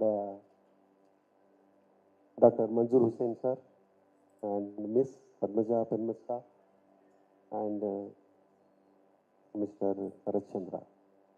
I think I'm very much thankful to having a very good team of different skills which we are having. As we observed here, now I think you are all coming out from that knowledge and motivational storm of Mallareddy Garu. Now we are going into a relaxed mood of discussing about the liberal education. The liberal education is because we are transforming the education with the help of the internet. The main reason for this change is the internet, which is totally changing the world. And transforming education is happening from general or traditional education, which was rote learning, and transforming towards the liberal learning. That is, liberal learning is totally towards the mind, how you are managing your emotions, how you are challenging with the help of the creativity. Because if you see, observe closely, lot of information is there in the Google, and you are using only 5% of the Google information. Still more 95% is there. For that, we need the totally transformation of the educational system. And I want Sarat Chandra to come out with his own way of approach towards liberal education and also the challenges which we are going to face it, so that we will be getting a solution from the distinguished educators. Thank you. Harichandra, please. Good evening. I think Mallareddy Garu's words are still. That was a very entertaining and right to use. So I think we'll have to shift gears a lot lower now. It's like from a high-pitched music, it will come to the classical music. The risk is that. But I'll maybe try to make it crisp with some of my own personal experiences and something which motivated me. So one of the experience was, when I went to do my MBA, so I was doing it from IIM Ahmedabad, and there was this exchange program which I got an opportunity to go to Germany. So there I spent almost a semester because it was on scholarship and it was easy time. And I'm reminded again by Mr. Mallareddy Garu's words. We all look for easy shortcut solutions. So if there is money being given either in the form of a scholarship or something, you are at peace. So one of the things which I was doing was to see why is this country, let's say Germany, why is this able to produce cars which are the best, the technology which is best, but just about, let's say 50, 60 years back, it was completely razed to the ground after World War II. And because I was in the educational system, so I was there, 20-something interacting with college students. So in MBA, usually if we are doing a teamwork, so the way we would work is, so if 4 of us are a team, and I'm the one who wants to do least amount of work, I would say, I would make the introduction slide and thank you slide. He would do, let's say, some part of thinking slide, and if it's really difficult problem, both of them will work, but we both will end up chilling out. That's how a lot of us were approaching. So when this happened in the German education system, they're like, hey, we have to make a project, we will meet. So this submission is after a month. Usually we would wake up one day before. If it is tomorrow, then it's the night before that we would wake up and try and say, how do I solve that problem? But these guys were planning, doing lots of stuff. And for me, it was very irritating. I mean, why are you working, making it so difficult? It's easy actually, see last year's things, see how to crack the system and do it, finish it. But what lit up was my visit to a school there, 7th standard. So I spent like 2 days in a regular public school there. A lot of deliberations were in German, so half I could understand, half I couldn't.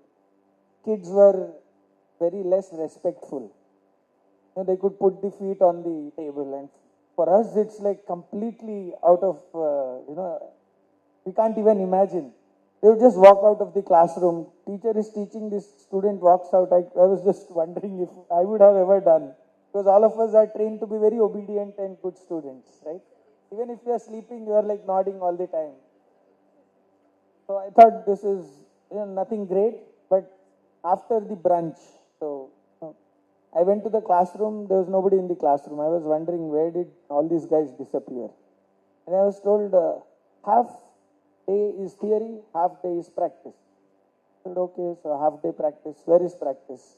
So went down, there's small, shabby little workshop like rooms. So I went there, and one of the rooms, so I generally like looking at carpentry wood. I entered that. There was a workshop where kids were working on. So there was a small lathe machine, lot of sawdust around. There's students with their scrapbooks, 7th standard students, so roughly about 11 years, 10 to 11 years. A group of 4 students were working on a project. Just looked at what is the project that they are doing, and there's something looking like a table. Not very nice looking, but approximately like a table. I said, okay, fine. So what is it that you're trying to do? They said, the children took up an open-ended problem. They wanted to make a table. I said, okay, so what's great about tables? What Mallareddy ji said, copy a table, right? That's what we would do. but these kids were like, they wanted to make a table for their own some requirement. And so they had to choose the type of wood that they would want. I thought wood is wood, right? What is type of wood? And suddenly then I started seeing the initial pages. There was rubber wood, there was rosewood, there was all types of woods which they had actually researched. And I was like, oh my God. Then there was another thing like, how much does it cost? I never knew. How do you buy wood? Do you go and buy in kgs, or do you buy it in square feet, or how do you buy wood?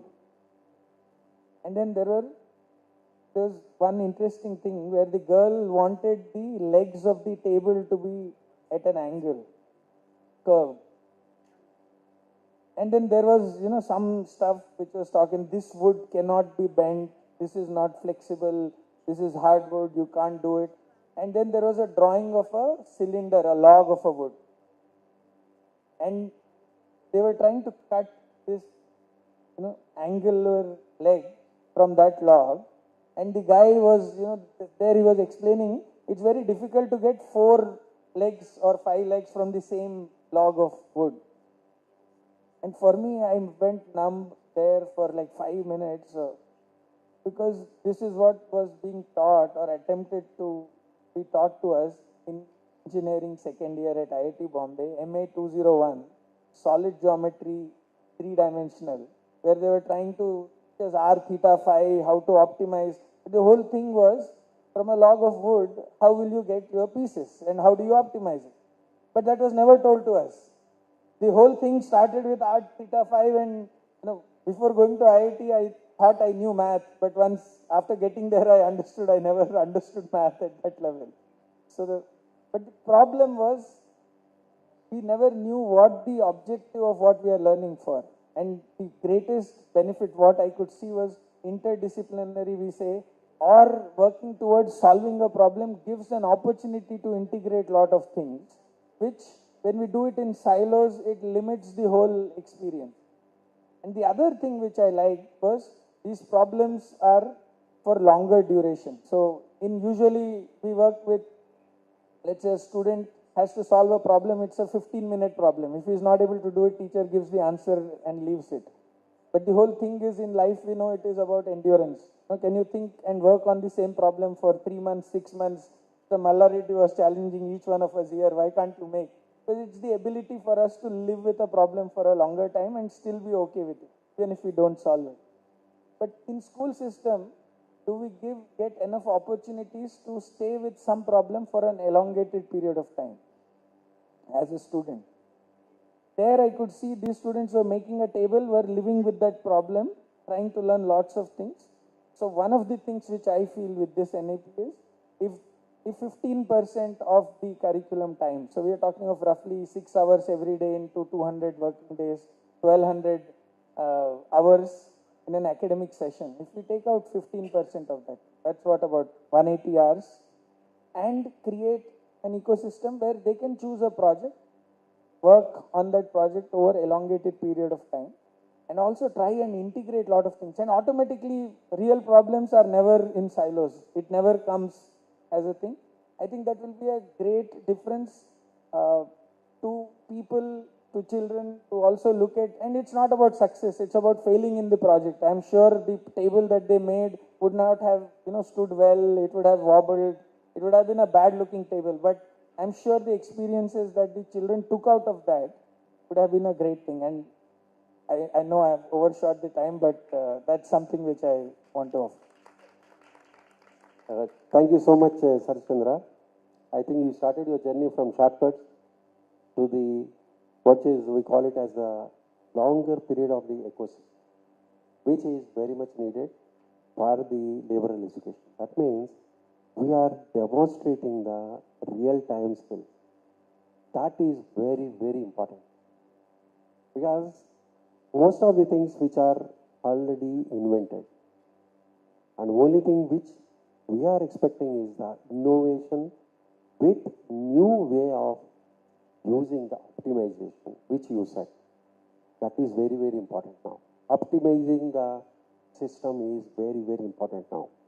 Now, what I am expecting from our Professor Manjur Hussain sir, is in liberal education, there is a challenge of critical thinking, there is a chance of communication abilities, there is a chance of demonstration abilities, because demonstration abilities plays a vital role in the communication, which is very much challenge to our students. So there you have to integrate what are the things to be needed for the development of the demonstration abilities, because whatever thing they are doing, they have to demonstrate. That too for a real-time scenarios. These are the things, what are the approaches which we are expecting? We need from your experience.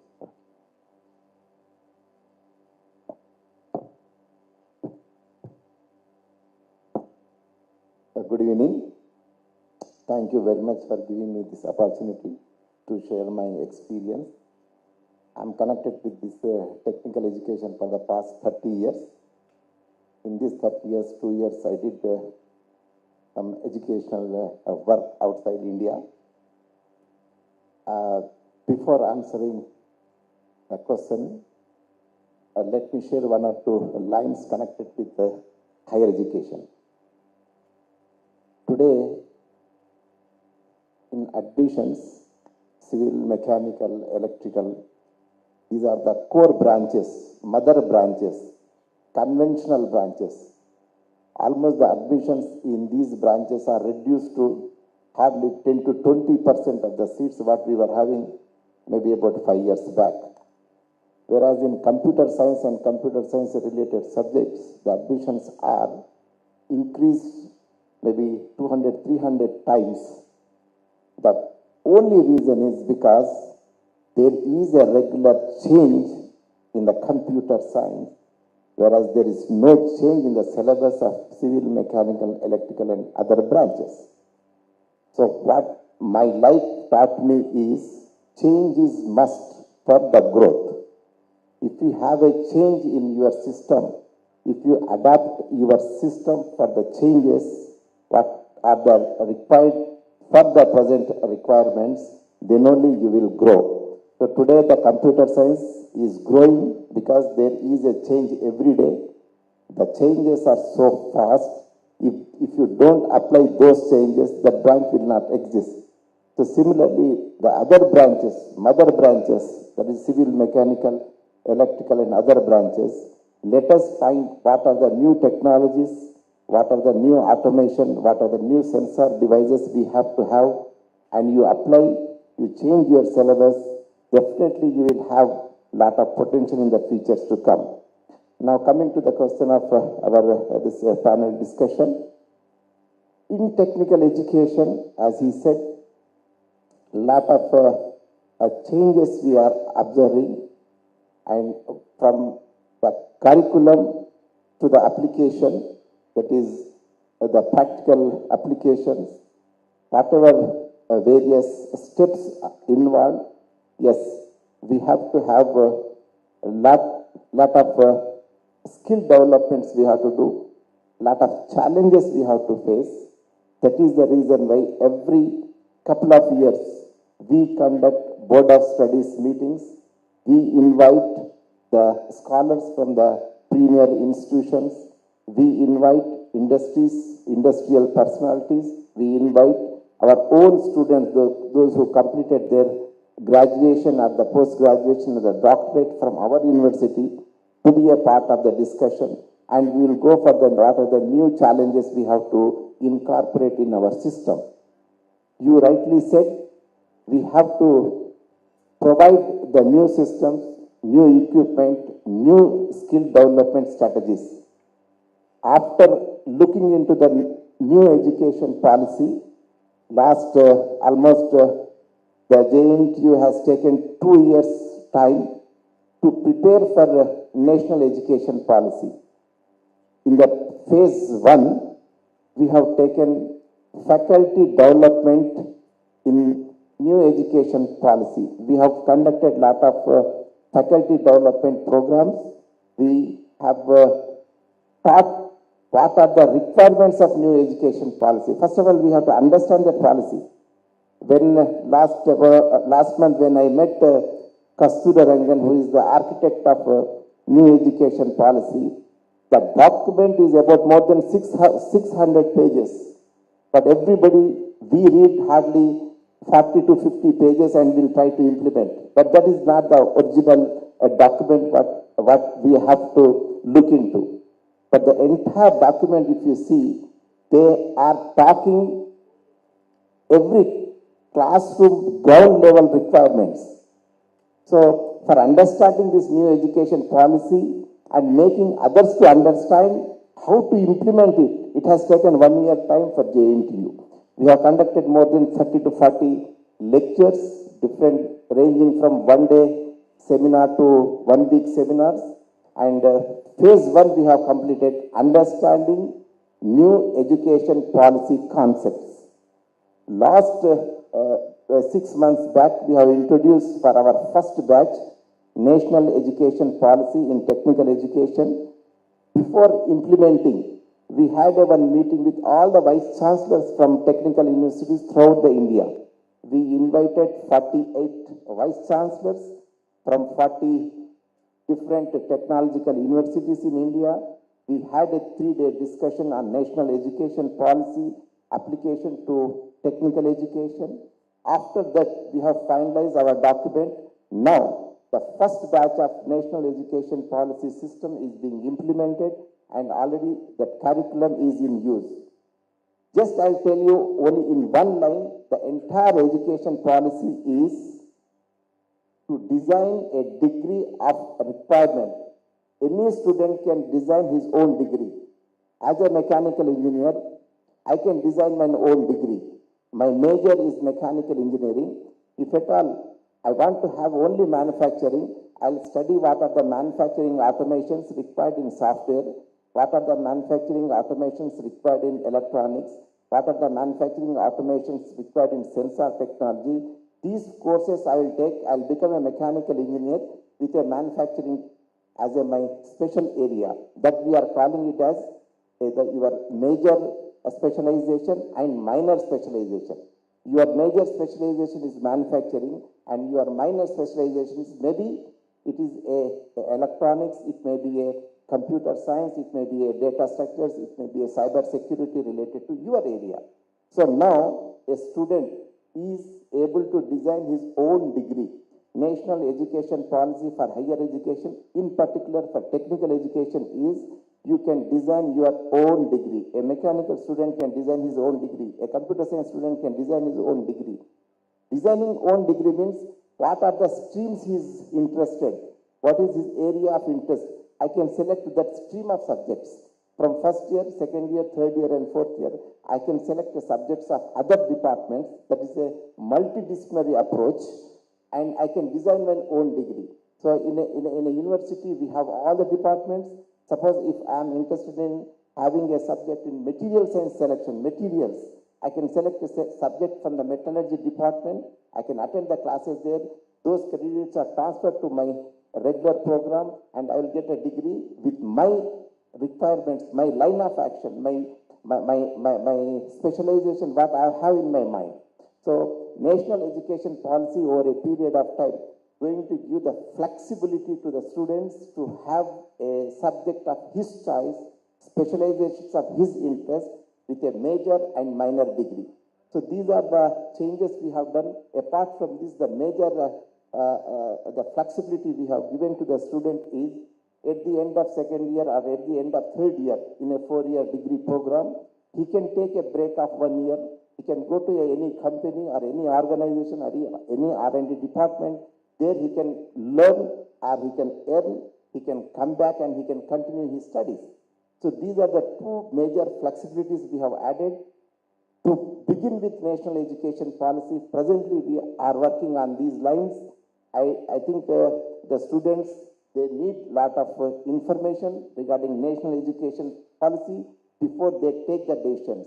Hence, we are requesting all our faculty affiliated to JNTU and JNTU affiliated colleges, please understand national education policy and see that that information should percolate to the students to take a right decision. If the decision taken by student is not proper, then he will be leading into a difficulty at the end of 4 years. So a student or a beneficiary should design his own program and we have a mechanism, we have an examination system to provide all the required examinations and timetables and subjects, whatever he required, by having a different departments, interdisciplinary departments, by providing the different timetables, he can attend the classes. As you know, we have a lot of online, programs are there, online courses are, we can register. If at all any program is not offered by that college, he can register a program in a NTPL, that score he can add here. So these are the flexibilities we have incorporated. Presently, this national education policy in technical education under JNTU and JNTU affiliated colleges is totally implemented. Now we are entering into the second year, then we have to see the results, what we get after 1 year working on that. Accordingly, we go for the changes. But as of now, this policy is in application. Probably we are expecting a very good results out of it. Thank you. Thank you so much, sir, Dr. Manzoor Hussain, sir. I think you connected from the open-ended ecosystem to civil engineering, electrical engineering, mechanical, which are very, very important for our future data science connection. Because in future, even robustic equipments can be handled by female employees. Previously, they cannot handle, for example, crane and etc. Now, female employees are entering into the picture because of the data science advantage. They could able to handle the robustic equipments of mechanical or maybe the civil engineering, etc. You see that we are entering into the picture. And another thing which you are saying is a change. Change is a must. If you are not changing, you will become rust. That is the thing which I say. Always you have to travel with water, like water. If you are water, you are still staying with water, go on. For everyone, even the business which Dr. Mallareddy Garu has said, he is traveling continuously for the progress of himself or his own company. Like that, incremental improvements are very much needed for everyone. Right from the employee, he has to upgrade his knowledge every day. And another thing which I think I appreciate for JNTU, that they are coming out with the designing of a degree of his own. That is very much important, because computer science is integrated with the everywhere, even into the management. I am connected to the HR analytics is there. He is connected to business, IT, and marketing analytics, which is connected to IT. And if I have seen that there are some specialists in psychology, they are connected to the IT. Based on that, they are connecting to the emotional, which is playing a vital role now. Because psychology, I have seen so many students are totally disturbed. For a small thing which are not getting satisfaction, they are taking some serious action. So there, we have to introduce in your new education policy, what I suggest is, we have to introduce the emotional intelligence. Because we have to understand the psychology of the people. There are so many factors which are there. Intelligence quotient is there, spiritual quotient is there, happy quotient is there, and social quotient is there. All these things we have to understand the student. Based on that, we have to guide the student according to the major or minor degrees. We are not supposed to, I think in the previous panel discussion, it was, we are not supposed to force the student now. For example, MSET, compulsory you have to go to the computer science. No. He can go, he can do wonders in, I know the people who are minting money in adult psychology and the child psychology. These are very, very important. So now, I'm expecting from you is, Madam, Penmesa Pradnaja Madam, we have to connect the critical thinking, emotional thinking, and how to improve the real-time scenarios. Because they have, nowadays, the future is totally demonstration and practical application. And that too, practical applications, what I observed from our Prime Minister Modi sir is, it has to be a real-time scenario. It has to be useful to the society. Even for the doctorate, PhD's future, he is giving some hint that every PhD should be useful to the societal problem. So that, I think, your role plays a lot, psychology. And most of the schools, they are introducing psychology in their students and they are monitoring that. That's what I observed in most of the schools, international schools they are including. So now what is the role, because of transformation of general education to the liberal education? There, how to bridge those skills, that is very, very important. So please share your thoughts for the implementation. Thank you. Thank you so much for very pragmatically, framing your question. You're very clear in what is it that exactly that is required and what it is that's actually, needed to be done right now. So when we're talking about liberal education and when we're talking about taking a slightly different approach, I would want to address this also in a multidisciplinary approach. Would that be okay with everybody? Yes? So, if we go back, I'm sure we've all heard of this, right? I was born intelligent, but education ruined me. Yes? So whatever that, all the panels that we've been talking about till now, in fact, Malla Reddy Garu has given an excellent insight into how it is possible for anybody to do anything if they actually set their mind into it. We all know the Gurukul systems that we all had, remember? Where all the kings and the princesses and all, they were just sent out. How did they all learn? Wasn't it a multidisciplinary approach? There was no specific thing as such. They were supposed to kind of have an insight into everything. And then eventually, maybe, according to their interest, in fact, as Sir rightly said, if it's mechanics with electronics, mechanics with civil. So the combinations were also actually dealt with. Now, if you all observe one thing which is very prevalent in the world today, India was such a rich and an abundant country.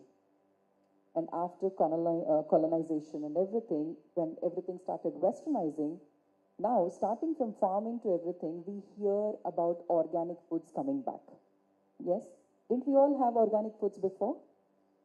We did. But we were taught another way. And we learned it. And then, when the West are now packaging the same stuff to us and selling as organic, we are buying it back. Don't you think it's the same thing which is happening with our education system also? We all had everything, but again, we were taught a certain way of learning. The entire thing was packaged differently. And now, it is time for us to unlearn, because as human beings, as instinctive beings, we all have it within us to do multiple things, to pick up things based on situations. In the sense like, when you are aware, when you are just there, instead of being as, in the previous panels we spoke about human doings and human beings, when you're there in the moment, when you're there in the present, you know exactly what or how to deal with the situation of people or anything. And that's the same thing which is coming back. Now, why is the new education policy talking about multiple disciplines? Why are we talking about liberal education? How many of us use iPhones? We all use iPhones? Yes? If you remember the first computer which came in, today the phones are all on our palms. When it is only technology, you remember how big those machines were? We also heard that, they used to fill the rooms and everything. Now, with technology, when aesthetics came into play, when art came into play, in fact, Steve Jobs himself has said that his software engineers are not just engineers, but they are also artists, they're also into crafts, they're also into different other hobbies that they do. And he had only hired such people, which then brought the aesthetics to whatever machine, that we are using today. And we know that, in fact, Mallareddy Garu said, they manufacture it for 3,000, but they sell it for 1,30,000. And we all go for it because we love the aesthetics of the phone. So how are these aesthetics coming? Because somebody is thinking out of the box. Somebody is combining different aspects to manufacture the same product. How different can we do it? So I think, sir, answering your specific, your question specifically, it's about, first of all, letting the students express or just be themselves first. In fact, I'm also talking as a parent for a 9th grader who's about to get into 10th, and he is speaking something which I don't understand. And today when we're talking about education, I don't think we're talking about now, but we're talking about something 5, 10, 15 to 20 years later. And from morning, I think all our discussions have been the same thing, that we don't know what's going to happen after 6 months, after a year. Everything is going to become so redundant, we don't even know for what we're preparing our students, our children. So all that I think that we can give them is the ability to think, the ability to analyze, the ability to have the courage to actually go out and do whatever they choose. And when we talk about all these things, emotions and psychology playing a major role, we're all taught that we have to handle our emotions. And that's the biggest thing which is going on out in the Insta or Reels. Whenever you open, the first thing that you see is handle your emotions. Now, my question to all of you is, can you really handle your emotions? Can you really handle your emotions? Because emotions are supposed to be lived. Emotions are supposed to be experienced. On a certain day, if you're not feeling high, fine, you're not feeling high. You're feeling low, yes, you're feeling low. You know what needs to be handled? When the emotions hit us, the thought process that comes along with the emotion. Because when we are low, it's so easy for us to think that the entire other side of the world is rosy. It's only me who's feeling like this. So instead of denying that, I am feeling low for today, it's okay, we start thinking the other way, saying that, it's only me who is feeling low. So when you talk about success, everybody's timelines are different. Everybody's understanding capabilities are different. Everybody's potential is different. And when we try to normalize, the whole thing, I don't think it will work because, human beings are unique. And as you rightly said, there are so many things in the whole wide world out there. When we start comparing, I think that's when we're looking at it at a different perspective altogether. So instead of handling emotions, I think we need to start teaching our children also that it's about the thoughts that we need to handle. Live the emotions, but actually have a hand on, how you're thinking. That's when we can introduce perspectives. Introducing all these things and actually as parents giving this support to our children, we are giving them a platform for them to, with confidence choose what they want to do. Suppose, my son, in fact, I was at a career counselor just yesterday. What we realized is he wants to get into filmmaking, psychology, and business. So these are the three main aspects that he's looking at. Now, how much of a psychology that I know of or anything, at the end of the day, I'm just a parent there. I would just want him to do well. But what I realized is, in fact, taking a cue from here, what Sir spoke also, when you're able to take combinations, when you're able to handle things with different aspects, I think when we spoke about higher education also, many people are going there because of the flexibility that the universities or the flexibility that the courses give there. For example, if somebody wants to take a psychology as a majors and literature as minors, maybe the next year when they realize that, this is not my cup of tea and I wouldn't want it that way, they have the liberty to reverse it, change the alternatives. But at least, the credit system that they have, I think is excellent, which is now, I think, is going to come into our system also. The point is, I think what we have known always, we've learned things otherwise. And I think it's big time for us to unlearn whatever that we've learned, to actually relearn to just be there and start focusing on how are their personalities aligned. What is it? Is it because everybody's going in this particular aspect or, this particular stream of education? Should I get there, or should I be true and should I be authentic to myself? And as parents, are we willing for our children to be authentic to themselves and choose how they want to choose and whatever they want to choose, and support them nevertheless in the same way?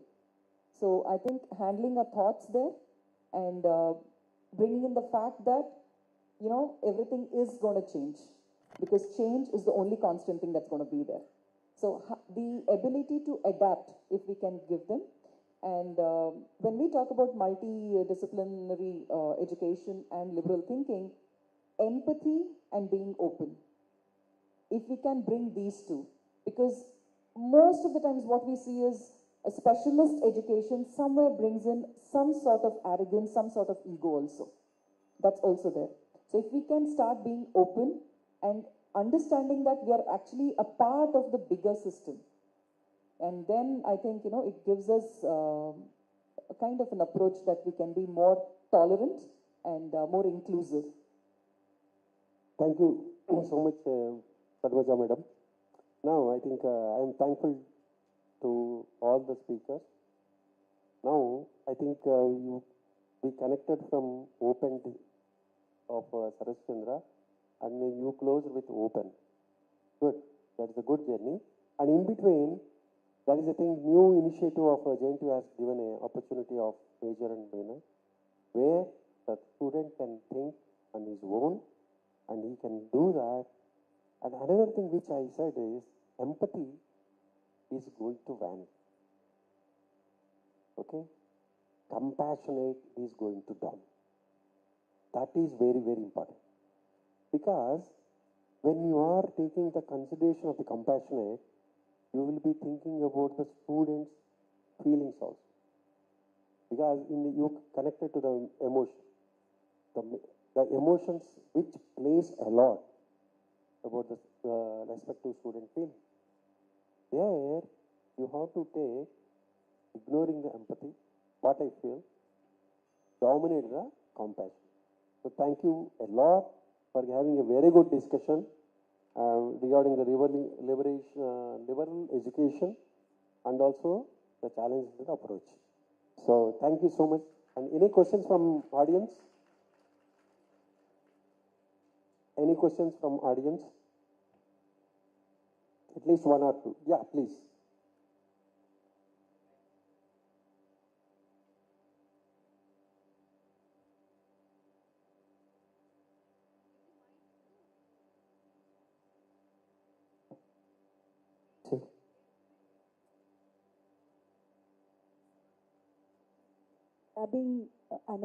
I'm a child psychologist and also teacher educator. Been in the field for the last 25 years. I've been listening a lot from all of you. It's a very good conclave. So I take from the point the empathy and compassion. We've been talking a lot, technical, ICT, a lot of things. So how well our education systems are preparing? I think a couple of speakers spoke also on this point. The love and compassion and being human being as a being, not just a doing elements. So do we have emotional literacy as a co-curriculum in the learning process? Are we training only the cognitive minds to work like machines?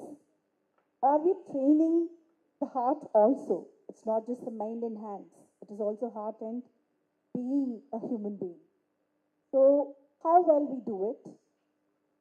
So I would like to share, listen to some of your inputs.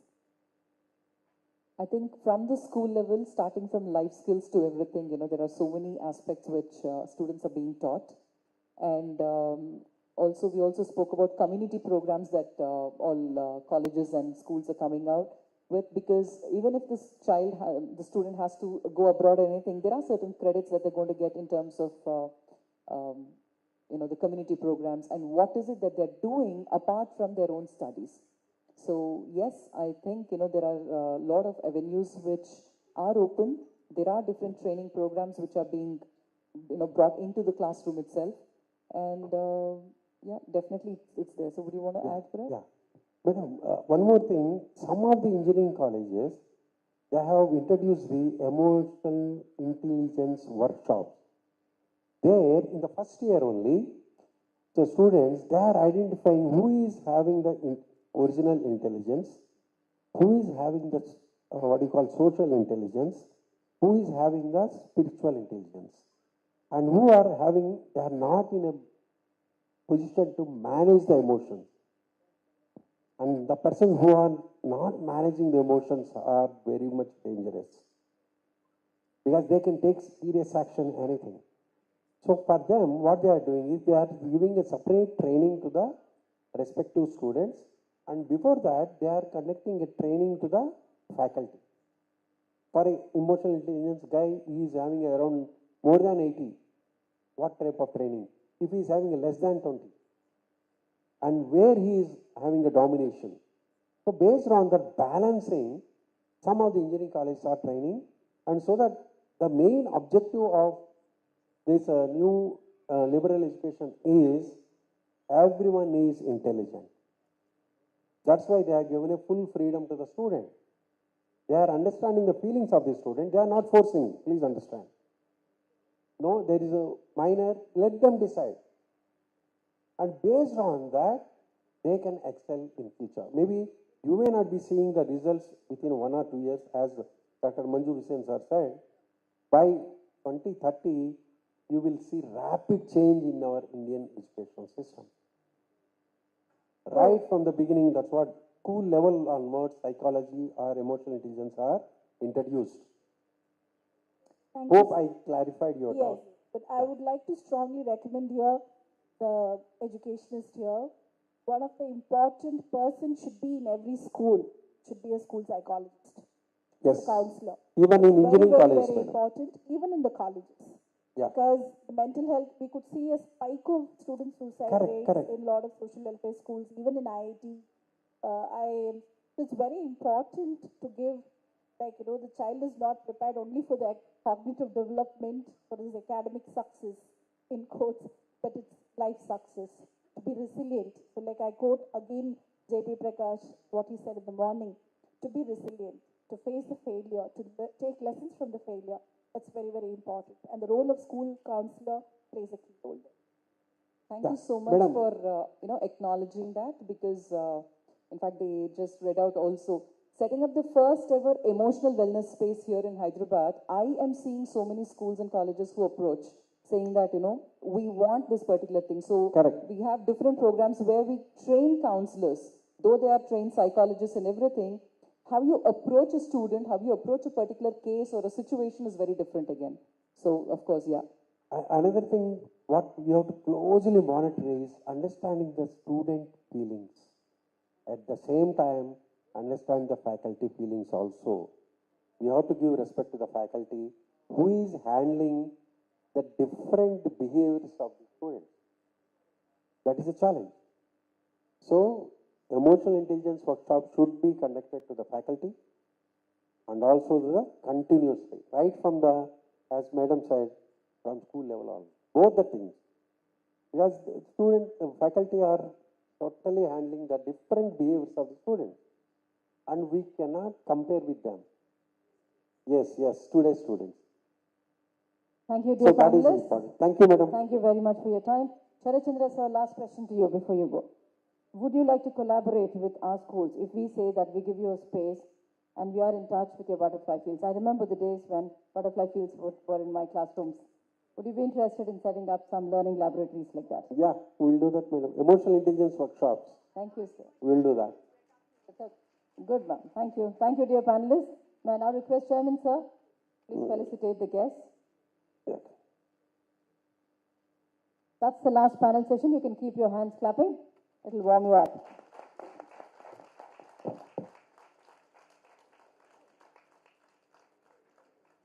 You can wriggle your toes too, because you're going to stand up in a short period of time.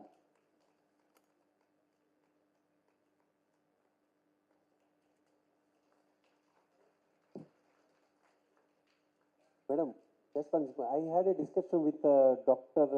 Deepa, is there? Deepa, psychologist. She would have left. I think I had a discussion with her regarding the workshops. Yes.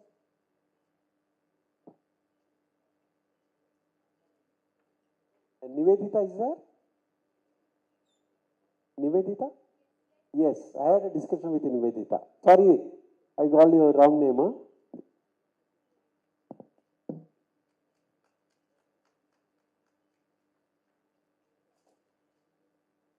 Clap.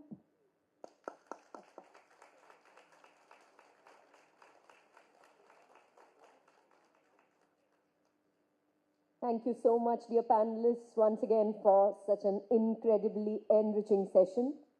I would now request our Honorable Chairman M. Kumaraya sir, our Academic Director of DPS and Pallavi Group of Schools, Dr. T. Sudha ma'am, to come up to the stage. I would also request the principals of all the 5 DPS schools, DPS Nacharam, DPS Nadargul, DPS Mahendra Hills, DPS Aero City, and DPS Santosh Nagar to please come up to the stage. I would also request the principals, all the principals of Pallavi Model School, Pallavi Bovenpalli, Alwal, Bodupal, Akshara Vagdevi, Gandipet, Kisara, Pallavi Aware, Pallavi Bachupalli, and Pallavi Trimalgiri to please come up to the stage. Can we have a louder round of applause? I request our Honorable Chairman sir and Academic Director T. Sudha ma'am to felicitate all the principals of the DPS and Pallavi Group of Schools.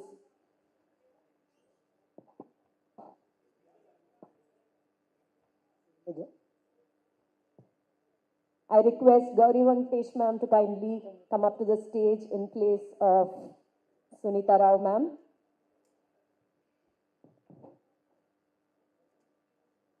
So last 3 months, each of the principals, vice principals, and their entire team have been working day and night to put up this show. Without them, this wouldn't have been possible. Request the principal of Pallavi Tirumalgiri to also come up to the stage, please. Pavan sir to kindly come up to the stage along with Yashasvi sir.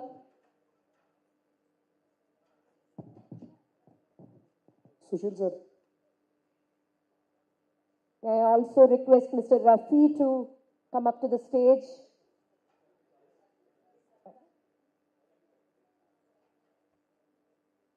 I request Sarita ma'am to kindly come up to the stage, please.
Thank you so much. This is the organizing team, which is indeed a testament to the incredibly resourceful and enriching power-packed sessions.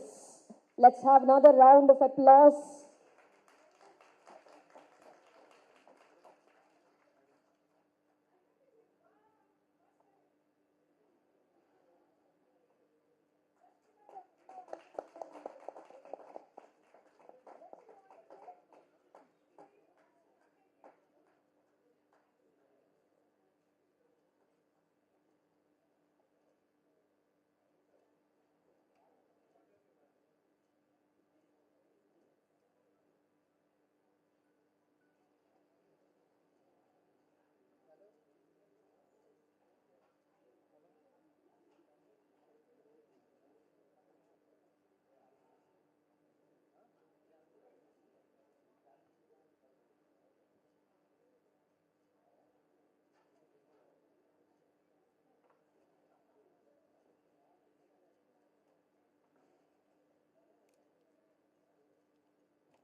May I also request Mr. Akhil to kindly come up to the stage, please?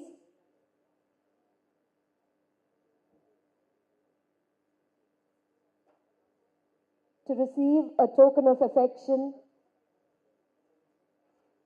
from our Honorable Sudha Ma'am.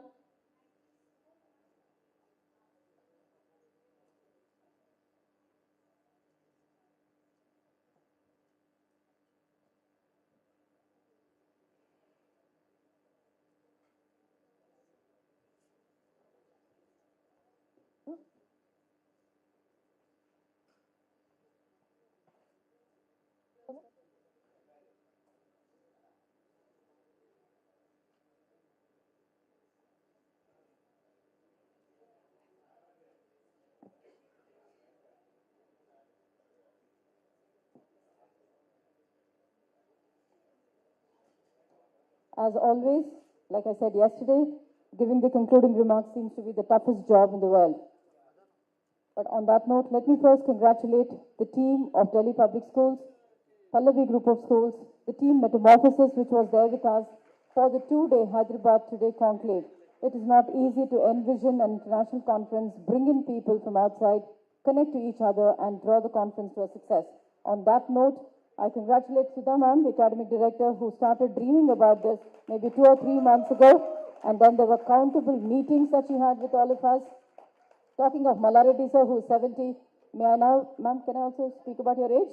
I'm not supposed to speak of your age. Okay, ma'am is closer to the firebrand who came there. I'm not revealing the age. I'm not revealing, I didn't reveal your age, but the energy is synchronous.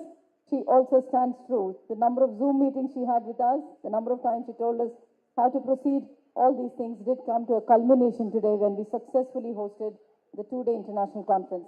I had a big script, but I'm not reading all that for today. Yesterday was a good thing that I did. today is only a thank you and a warm thank you to all the dignitaries, the panel members, the MCs who took over.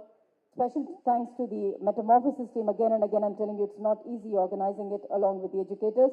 We know that we are a little tough to handle, but we'll take it up with pride. Okay? Ma'am, anything else?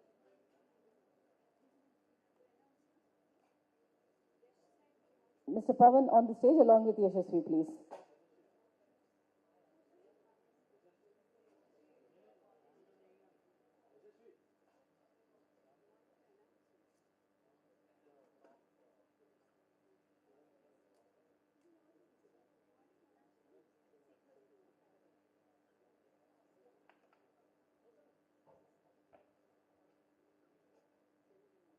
Okay, we don't want to hold you guys for a long time. Firstly, 3 months ago, I just got a call from Yashasvi. He said, come to DPS Mahendra Hills. I thought he was just calling me to play cricket or something. Then later I realized, I went inside a conference room. There was all people, in fact, chairman sir was sitting in the middle, and they said something related to international conference. And then Sudha ma'am had certain concept note, and then later everyone is having their ideas and all. Then we thought, okay, let us just streamline. And then later they added me onto the group. And in the group already everything has been made. I mean, they have given the concept notes, they have already announced the guests, everything has happened. Then I was thinking, what should I do here? Later, when Yashasvi said that, see, this is, we are bringing in amazing speakers. Now let us not just restrict to the paper presentations or publications. Let us take, one step ahead. Why don't we make this common platform for all the educators, not only just DPS and Pallavi group. Then one day at DPS Nacharam we were sitting, and then suddenly we said, I think recently we saw this something called India Today Conclave, and they were talking about the current affairs, but we are talking about the education affairs. So let us coin it as Hyderabad Today Conclave. That's how Hyderabad Today Conclave has actually come into picture. And the first edition, we were thinking about education, but moving forward, you will see very interesting debates, panel topics related to sports, politics, movies, entertainment, all 21st century related crafts and arts. I think Hyderabad Today Conclave is going to envision that. And from now on, Yashasvi and I will be focusing more on how do we take this on a global scale, this Hyderabad Today Conclave, under your mentorship and your guidance. Thank you so much. Apologies if at all we have not considered any of your requests or anything. It is purely probably there is a miscommunication, but we will be, now we understood the system of DPS and Pallavi. We know, how to reach your expectations from now. Thank you so much. So personally, myself, when Sudha ma'am was in the US about November, was going around each university. I didn't know what ma'am was actually doing. And then she used to update sir every week, and then I was not available to ma'am. Then suddenly she invited Jackie Chan, and then she said, we'll create an international conference.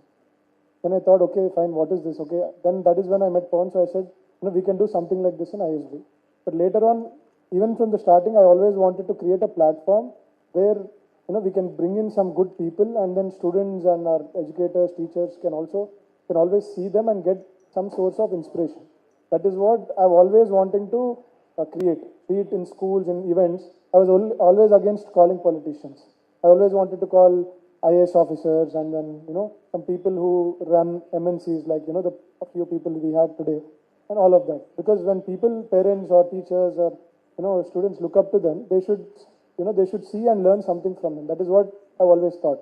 So when we came up with this concept called Hyderabad Today Conclave, we really didn't know it would be, we could pull it off in such a short time. But as Pawan said, when we came together, we knew that already speakers are decided, the agendas are decided, expo is finalized, everything was already done.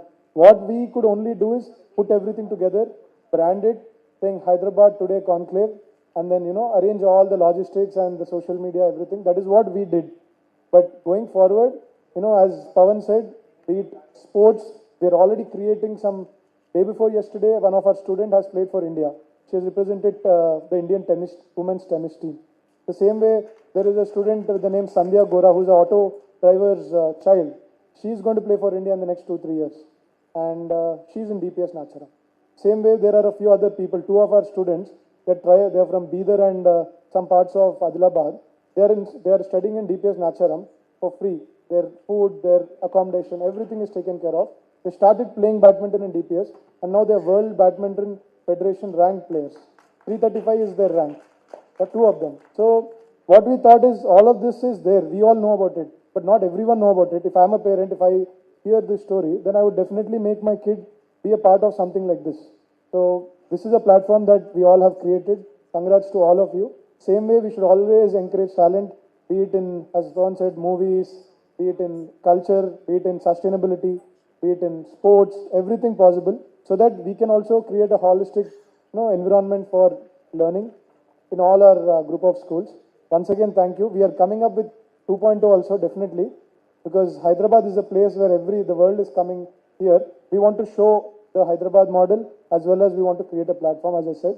So thank you so much for all the support and all the teachers, principals, the support. Only because of your support we could have done such a huge event. Once again, apologies if something was not heard of or something was not conveyed in the right way. But definitely with your support, Hyderabad HTC 2.0 also will become a very, very big success. Yeah, thank you.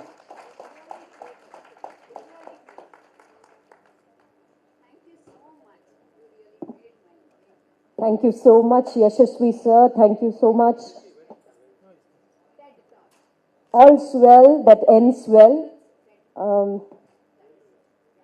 May I now take this opportunity to express my deepest and sincere gratitude on behalf of Delhi Public School and Pallavi Group of Schools, starting with our Honorable Chairman, sir. Thank you so much, dear Chairman, sir, and our Academic Director, T. Sudha ma'am, the brainchild of this stupendous educational initiatives, DPS and Pallavi Group of Schools. I would also like to extend my sincere gratitude to Pallavi ma'am, our CEO, Yashasvi Malka, sir.